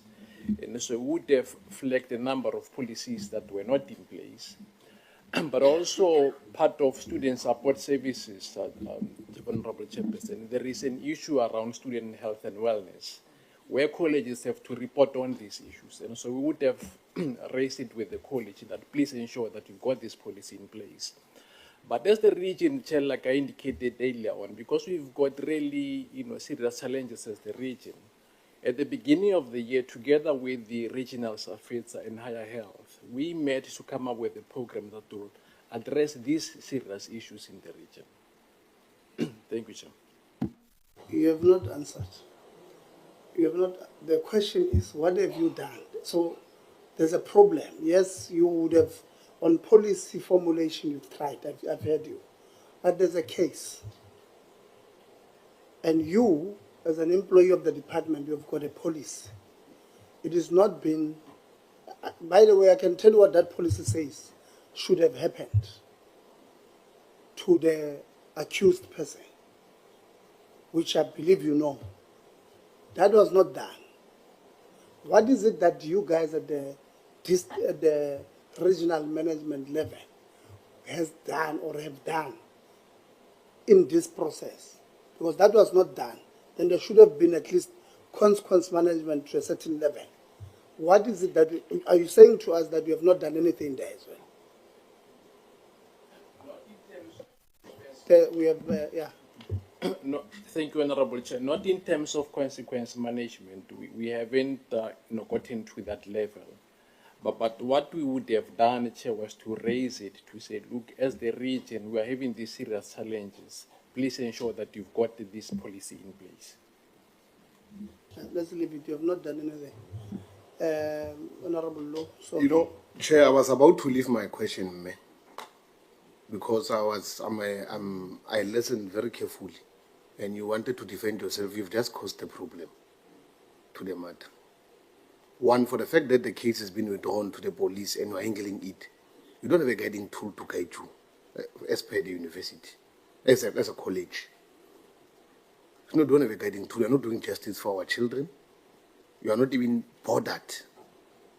We are not being bothered. I'm saying this because the regional manager also is not even bothered on the issues that are affecting colleges, Chair. I expected quarterly, monthly, HR person, Chair. We're expected quarterly, monthly to send critical, strategic, important reports to the department as the management of the colleges for us to play our oversight role as management. And I said it at Northwest. That the department came here, they came to say, we're here for you, go and fry yourself. But we should be fair and have an approach as a committee as to what is the role of the department to preside over colleges, and they can't even know or understand any single thing or relate to the issues of colleges. I'm going to set an example. A simple example I want to set, Chair, is the issue of labor. Labor says that they are bullied. Labor says that their money are not paid accordingly. Labor says there are money that they are still waiting for, and they've been waiting for the money for too long. When they've been waiting for money for too long, it simply means there's been series of dictatorship and bullying towards the actors like labor and students. Hence today, the perpetrator of GBV can be in a campus together with a victim and is still fine, and there's no guiding tool to protect. To say the protection or the honor says that you must be this side, don't do that. One. Two, I'm raising the labor issue critically because I did last time. Labor does not need to take decisions, what you as management. But what labor is supposed to do is to observe and see, are you in line with the law in terms of your decision you're taking? Now, as an HR person, every 12 months or 2 years, you review your policies, you send them to council, and then you tell them this policy must be updated as per the new act and the law. That's how it's going to happen. Now, you have failed the student as a management, together who was dealing with the case, and you are not fair enough to protect the student to say, why did we allow the case to be withdrawn and you handle the case? Because you don't have the expertise. By one, you don't have a police to deal with GBVF, to guide you, not a general police of everybody, a specific police that has jurisdiction and will locate the struggles or the immediate issues. It should guide you what happened. You must go and make sure you apologize. Principal, acting, you take the matter serious. You report within ourselves within 7 days. How you have handled the matter, who's leading the matter, and what are the possibilities of suspension on the matter, and how serious is the case. And must really look onto your various departments, Principal. Go look, there are many young people there outside who are graduates, who are just willing to change and innovatively deal with ideas and change scenario institutions. Look at your fellow colleagues and do an introspection through a PMS assessment and see to it, are they fit enough to lead this college? I'm raising this because I'm going to end as fast. The GBV matter is sensitive. It's painful that we couldn't get to the point where it's guided properly. And I'm hoping to be guided properly and we'll get report within 7 days and make follow-up on it specifically. Thanks on that. And I apologize to the victim on how the matter was handled. And I hope that she will get justice and she'll be protected by the college. Now, Principal, NSFAS says that they paid our transport allowance late. sometimes they don't give our children money for allowances. And you are saying 80% of our learners, our students, are not proceeding because of many other issues. Are we not agreeing that NSFAS, late payments of students, is the one that is causing us to decline in terms of the learner dropout, the student dropout? Because I'm asking this because I can tell you majority of your students are NSFAS beneficiaries. Some are from SASA. So the notion that 80% of learners are dropping out mainly because of is their own will. We must apportion it to the internal controls of NSFAS, one, because NSFAS, I've got a serious problem with it. Ever since I've been a member here, when they arrive there, they come with problems more, not with solutions. NSFAS. Failure to pay in time, failure to respond to the children in time through emails, failure to come with adequate and precise solutions that are going to interlink. Now I've made my conclusion. The problem is that there's TVET, there's NSFAS, and then there's college. There's no integration and collaboration of the work done. Now the poor students and the workers becomes keeping goals of your problems and your internal controls. Either what of corruption, abuse, and bullying. You know how? The students don't have adequate and sufficient classes. One, the shortage of classes. There's been temporary structures. It's very extremely cold. I wonder how they pass the students when they're in extreme cold conditions. The poor principal comes for 2 weeks. He must do roundabouts. What about those who've been here? What has been your work as management of the college to rectify or to make sure that things are according to the plan? We've got a serious problem in the TVET College, and they account directly to the department. There's no technicalization with regard to TVET. We expect the department to be hands-on, Chair. So my primary concern is that the number of issues of Ingwe, whether we question them here, they're going to be used as compliance. They're going to be abused by the fact that we came, we left, let's go and do as it is. I'm proposing that there should be an issue where we receive reports on specific matter we've raised. For example, the department is coming here saying they can't track students who could have dropped out or students who have not there, but the universities can track out students who could have left it 2 years back. That means we've got inefficient, we've got a department that is not efficient, but inefficient, that is not looking forward or visionary to say, all these problems, we've adjusted them to one, and we are going to address them in phases. There is no way we can address college problems at the same time where the department is not relatively allocated or related to the problems. It's a problem. You won't be able to perform as colleges. We'll have 50 colleges coming here with similar problems, or the same problem, and it will be unfair sometimes to want to question them, or else the department is here. It's high time the department give us a progress report on issues of colleges, Chair. And then colleges will come after to make additions. Because these colleges account to the department, and the department has an obligation to make sure that it follows the laws of the country, and it makes sure that they account quarterly or monthly, and they are on par with issues. Now, we are sitting here with a problem that is going to escalate for each and every city of parliament committee. We are wasting taxpayers' money resources. We should be dealing with progress made, how far is in where issues being dealt with, not because, the issues that are here have been there since 2020. You are a member, Chair, of a portfolio committee. The issues were raised of this college. I went through my documentations. They are similar. Students are defunded. Students are 200, they are from different radius, they are traveling from far. They do not have adequate access to transportation to take them to school because they are not paid their allowances according to time. And we should agree, the majority of those who are suffering are the motive forces, the black students, who are majority, who are suffering, Chair. So I will put my questions in submission, but I want us to change approach, Chair. The department must start giving us status report before they come in, so that we know what has been their interventions and how can we therefore give directive. Because we're not fair to the poor colleges sometimes, where they must respond, where else the department is responsive to us. So we must rectify this and must go work on that. And acting principal, look on to the innovation position. Get a young blood, young lion, and to the mama must innovatively mentor the process so that you are able to take it forward, because a young person will relate easily with student issues, and a young person will give you adequate, precise information so that you are able to have a proper run college. And I wish there will be consequence management, and you'll make proper assessment on the failures and the internal controls that could not have proceeded. Thank you. No, thank you very much. AG, please help us. What are the issues with the college on audit?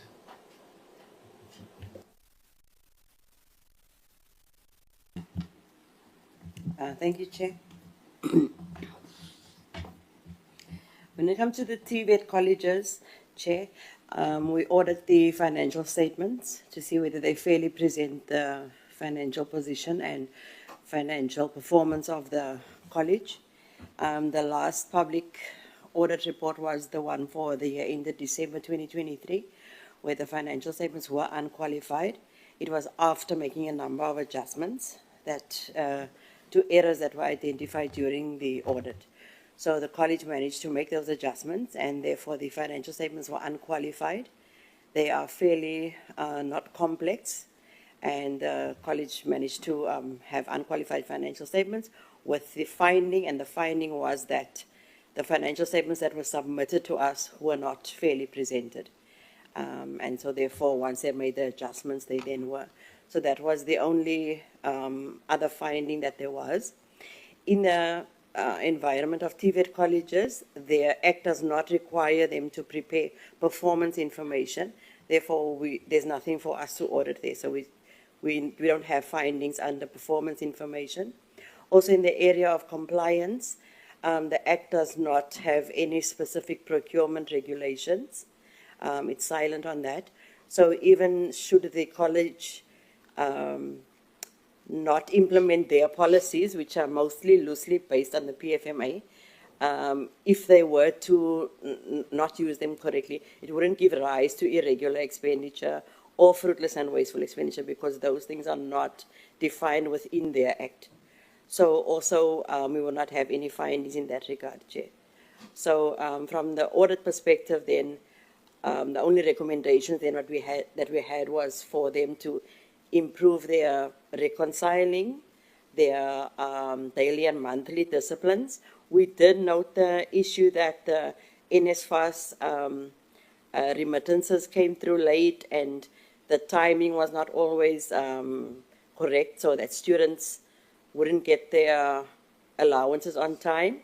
That will not give rise to an audit finding if the college has correctly disclosed that in the financial statements. But we did in our management report have a recommendation that that process needs to be improved. And I don't think there's anything else that I need to add from the audit side. Thank you, Chair. Okay, so you don't audit the projects then that are TVET funded? They will be audited by the auditors of TVET, Chairperson. Okay, now thank you very much. TVET, do you have projects here at Ingwe, and how many are they? Demlambo, you are a person of infrastructure at TVET. Through you, Chair, I think between the two gentlemen, Mr. Mlambo and Mr. Nogwelo, they could give account on that.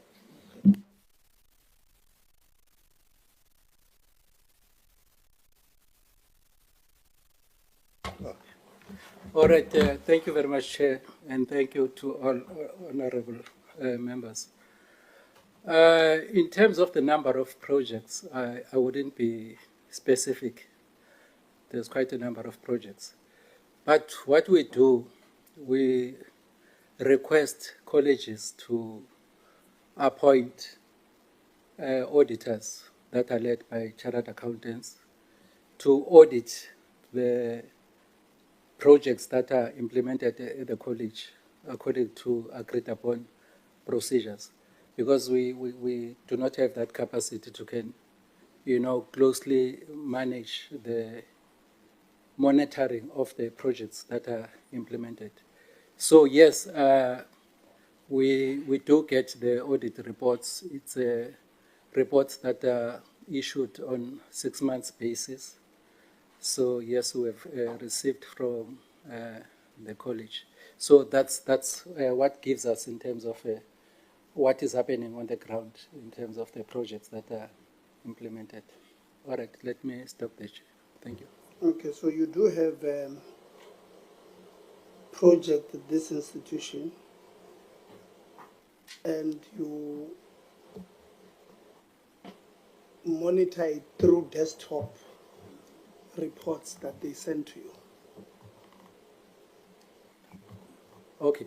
No, I was still responding to the issue of the audit, but we also do conduct site inspection.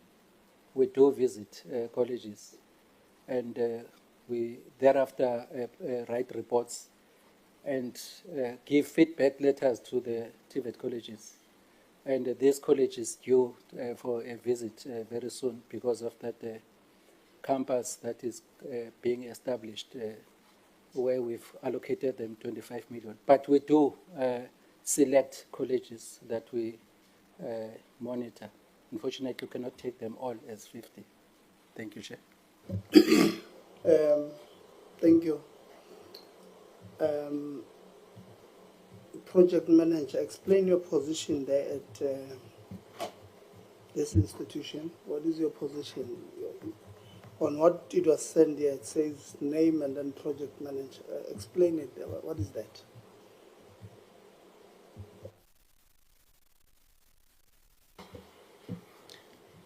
Thank you, Chair. I'm responsible for managing projects, infrastructure projects that are externally funded, that are funded by donors or sponsors that would give us funding when we submit applications. And then I'm also responsible for managing projects that are funded by CETAS and NSF. Thank you, Chair. So you are employed by the college? Yes, Chair, but I'm not employed by the department. I'm employed by the council. Okay, so you are a council-funded employee? Yes, Chair. Okay.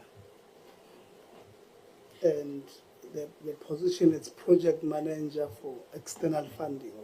What is it? Because you are saying you are only responsible for project funded by CETAS. So, HR,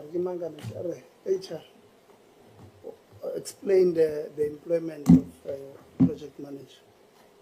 How did it come up?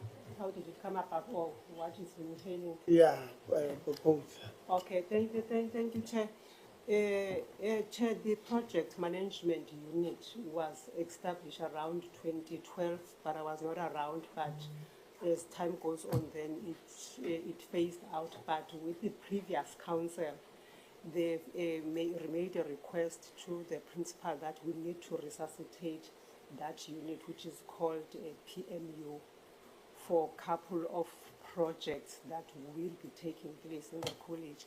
So the principal then prepared a submission to the council to detail what that unit can cover in terms of looking at the spectrum of projects that are taking place at the college. So it got the approval, and the appointment was for 3 years.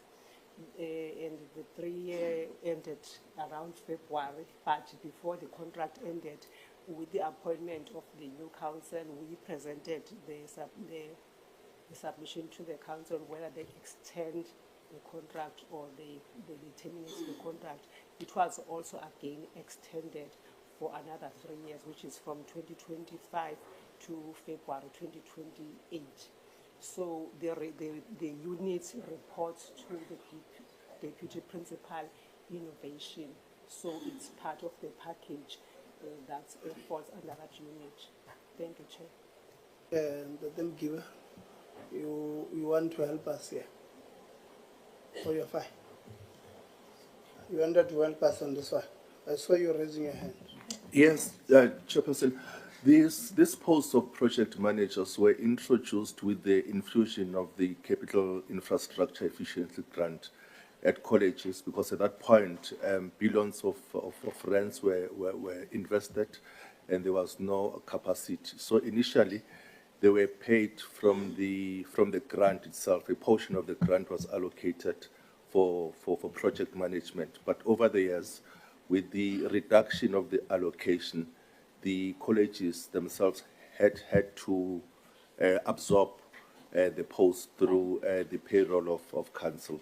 So the role involves, in the main, the management of infrastructure projects, both from the CIEG funds as well as those that are initiated by the college from different sources of funding. Thanks.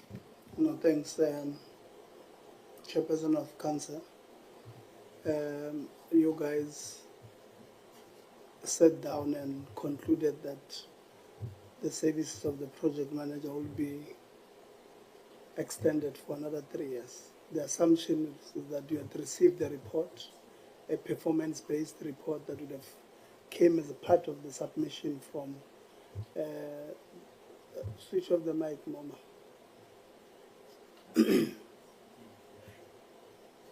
It's okay. So I saw it means they. It's innovation. Yeah, it's innovation.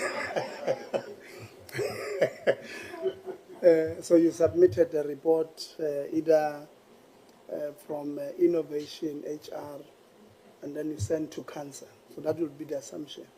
Chairperson of Council would want you to, is that maybe confirm, is that the case? Yes, Chair, that was the case. And then at the time, you guys had 5 members in the council. You were not a full complement. When it was presented, I think we had already established the internal members, but as external, yes, we were the 5. Explain, what do you mean you had already established the internal members? When we arrived, we were the first cohort of council members. Then the Act says that we must establish an election process for internal members. So that process was undertaken, where we had a lecturer representative, support staff representative, and the academic board representative with the SRC. Then at this point, when this it's actually 2 guys that they presented for us to approve. We were the 5 of us and the 6 internally. So the external, I can confirm that it was the 5 of us, because we received the external members' concurrence now in May to fully constitute us. Okay, you'll give us the process of finalizing the internal, include the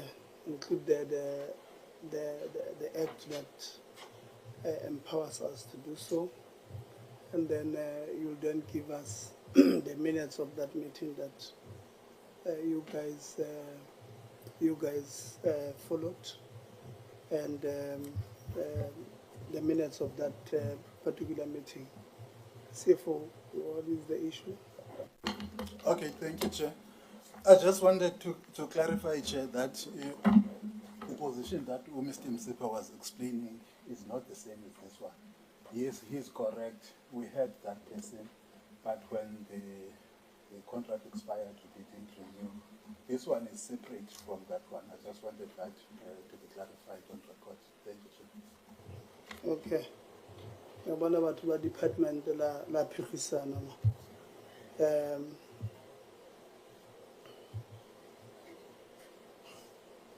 Honorable Law Principal, and you know I've got, maybe let me ask Labour, because I want to close the meeting now.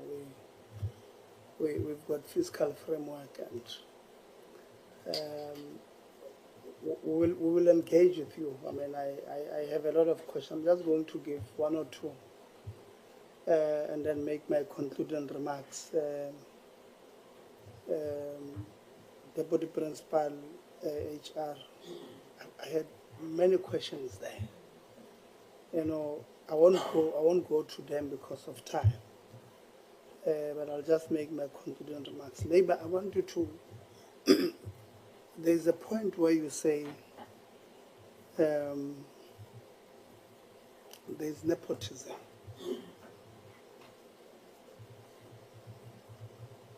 Here. Who can elaborate? What do you mean? There's nepotism. Just go straight to the point. Say, Honorable Litsi is related to Honorable Maseko. It's a husband and wife.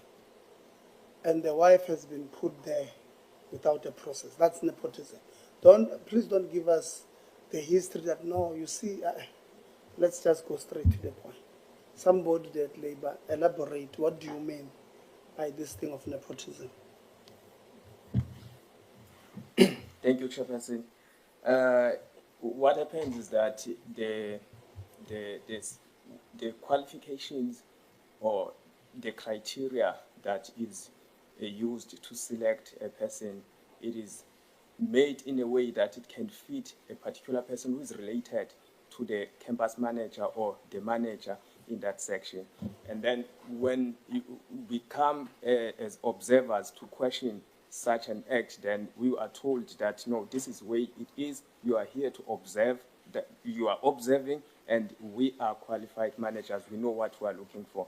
Same goes with, that is part of family members. And with the friends, they do the same thing, and they disregard even the criteria that was advertised from the post. There's also that instance, Chair. Thank you. Okay, you have not given examples. Mama, in writing Labour, give us those things. Says this was the advert. We wanted a project manager. And then this was the advert. And then the process said these things, the academic requirement, whatever, and they put the current project manager who does not fit this thing. And these are the people who would have applied. I'm making an example. So go give that to us in writing. Because you're not making, even the process, it will suit family. Let's make examples. Let's say whoever X, Y, and Z related, right? So let's do it like that, because members, I think we will have, you know, to have a session with, we'll probably look at going there. Principal, your people here, you come here and say all your buildings are OHS compliant. It's not true. I know you are 12 days there. You are new, you are brand new there, but it's not true. Because I can tell you, Principal, that whoever gave you that information wants you to lie in Parliament. Because I can tell you, I can tell you, there in Montfrey, you know you have,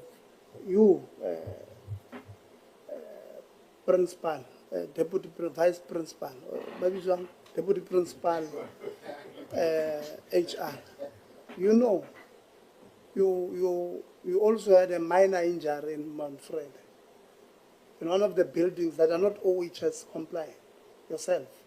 But you sit here and you allow whoever does the presentation to give to the principal and say, all buildings are OHS compliant.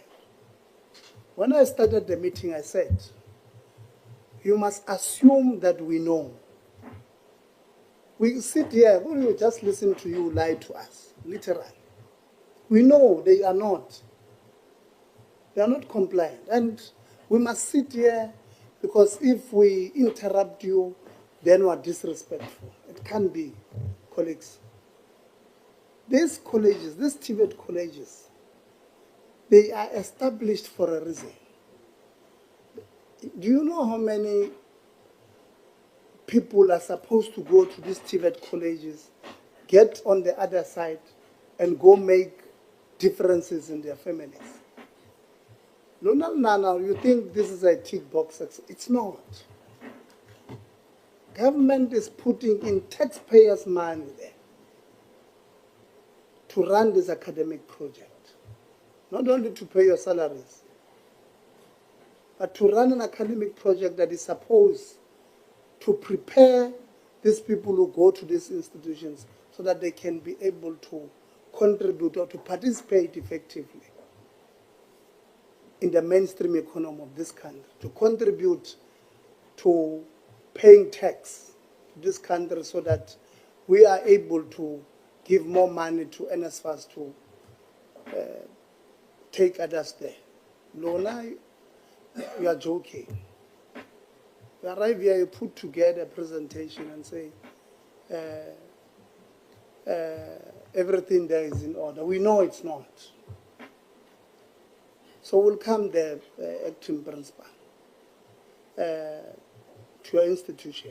Very disappointed with how sometimes you want, and when I started, I said to our stakeholders, at the end of this thing, we want this machinery to work for who it's intended to work for.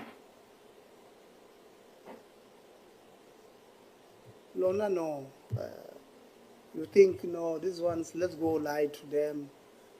Those ones, in fact, these ones in the system, Honorable Ngubane, they think members of parliament are stupid. We have not gone to school. Yeah, we're all from Pampirstad, where Honorable Low come from. We're not colleagues. And us, when we sit here, it's not, and when they keep quiet, when you, in fact, you know, I was tempted, Honorable Masoko, when the meeting started, and you guys said, let them not do the presentation. I was tempted to agree. Now, sometimes you look at your presentations and think, so these people think we don't know here. We don't have. These are constituencies as members of parliament we report to. These are people who come to us and say, you know, I speak, at least I'm black, I'll speak for these black people here. We've got relatives everywhere. Yeah? Everywhere. From Montfrere to, I don't know, all of them. Yeah, all of them. We've got relatives. Some of our relatives, by the way, they go to your TVET colleges. So they'll tell us, hey, uncle, we've got 1, 2, 3, 4, 5.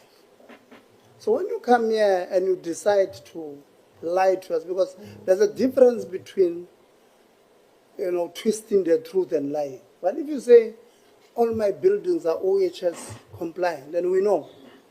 And I'm making an example about Manfred just to show you it's not true. I made an example that your deputy principal, in fact, got a minor injury in one of the buildings there. Because we know. We just kept quiet when you were presenting. So, principal, attend to your people. We will come to this institution. But department, warn your people.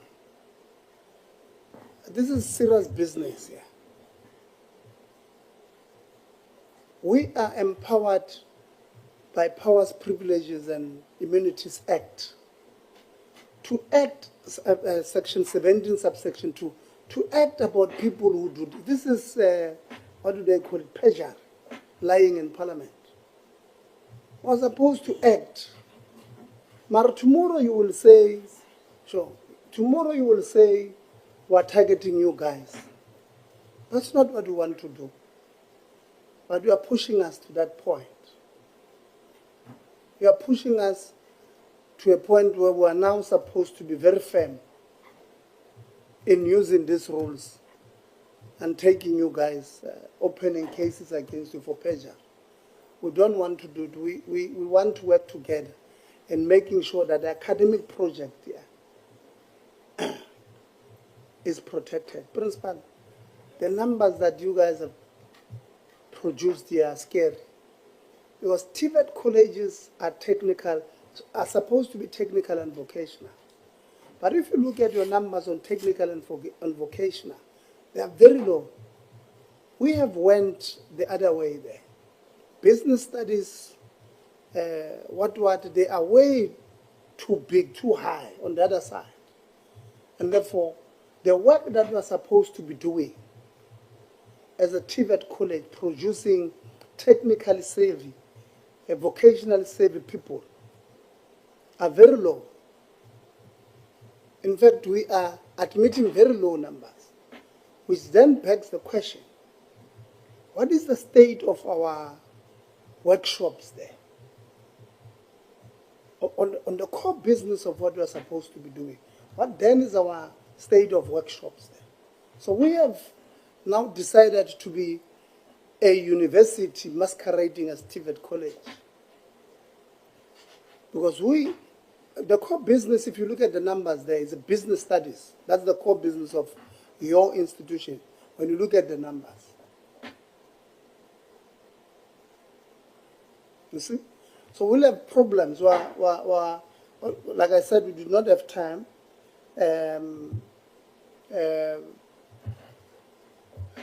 Your presentation says you order textbooks in September, they arrive in November, students come here and say there's no textbooks. Labor, when they present, say, I'm a lecturer. Kids are writing now. They've never received textbooks. But we have paid somebody in September, October when we ordered. We've given them a 3-year contract, CFO. But they are not delivering. We'll be very much interested to look at the numbers. How much have we paid for what?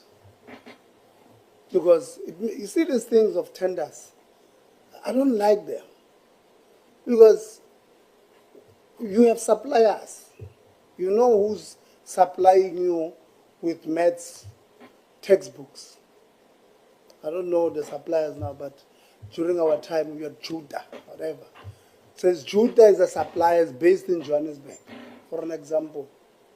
You write to Judah, the CFO, Judah, I want to make an order of 500 of this kind of textbooks. And I want them delivered in Matatiele or Mount Frere in, in November. Give me a quotation. Judah charges you 340 per textbook. Finish. But you guys don't do that. You want to pay 800 for simple textbook. You go to supply chain, put a contract of 3 years there. I've got a friend of mine who has a truck. I will drive to Joburg, will bring them. That truck goes to Johannesburg and back for 6 days because on the way it breaks 5 times. And then this person charges you 800. And it's normal, double plus change, almost 3 times. Our business model department, you see sometimes regional manager, the reason why we have yourselves there, you are supervisors of these institutions. You must say to them, this thing won't work. We don't have money. Now we're going to vote for fiscal framework now in Parliament. Now, we don't have money. There's an increase on the baseline, but there's no extra money. Even for yourselves, says this department. We're going to vote for your budget on the 3rd of July, the department. We don't have money.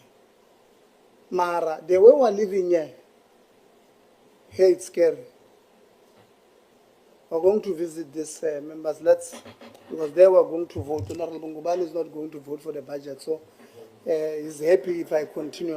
And I can't afford not to be there on time. We want to thank you. NSFAS will have a conversation. Not happy with how we're doing things. I mean, we lost critical infrastructure, Northern Cape Eben, because NSFAS does not want to pay people. We have a problem. We'll have a serious discussion. It's just that we're trying to see how we can change up our program to bring NSFAS again. NSFAS is not helping us. It's creating a huge problem. And there are students who are writing exams now. They've never received their stipends. And it's business as usual. Those kids must write exams on empty stomach. It can be. So I want to thank you, NSFAS, for coming. Auditors, AG, thank you very much. You've been You know, AG works very hard for us. We really appreciate students. Thank you very much. I saw SG, man. You're a bit shaking in the morning. They must not scare you.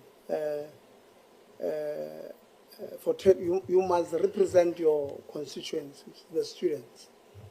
And if they are bullying you, you must let us know. We're not going to have management of institution bullying students and workers because they are representing their people. They're not representing management. Management, if they want you to represent them, they must treat you well. So you guys must have regular meetings with them. And if you don't feel like you're part of the thing, they don't behave like you're part of that thing. Including workers, thank you very much for representing. I want to thank you, department. There's a lot of work that we must do here. We can't have a victim, alleged victim of sexual harassment, having to go to class every day to look at the alleged perpetrator, and it's business as usual. That thing is mentally disturbing, even for me as a man. I can just imagine about that particular individual, the victim, and all other young people there who are females.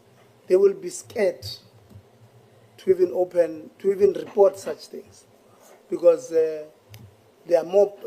these lecturers who are doing these things are more, you know, if they belong to the popular faction in the institution, they are more protected. Nothing will happen to them. They even tell these young kids, and it can be business as usual. Acting DG, thank you very much. Acting DG with DDG skills, DDG, Brasem, Richard, thank you very much. Ingwe, you see, even today, you even came wearing leopard skins here, but both of you were wearing leopard skins. You are not answering the right things. You know, even when you arrived there, I thought it's uniform. You know, maybe you've got leopard skin uniform there, because Ingwe. Yeah, but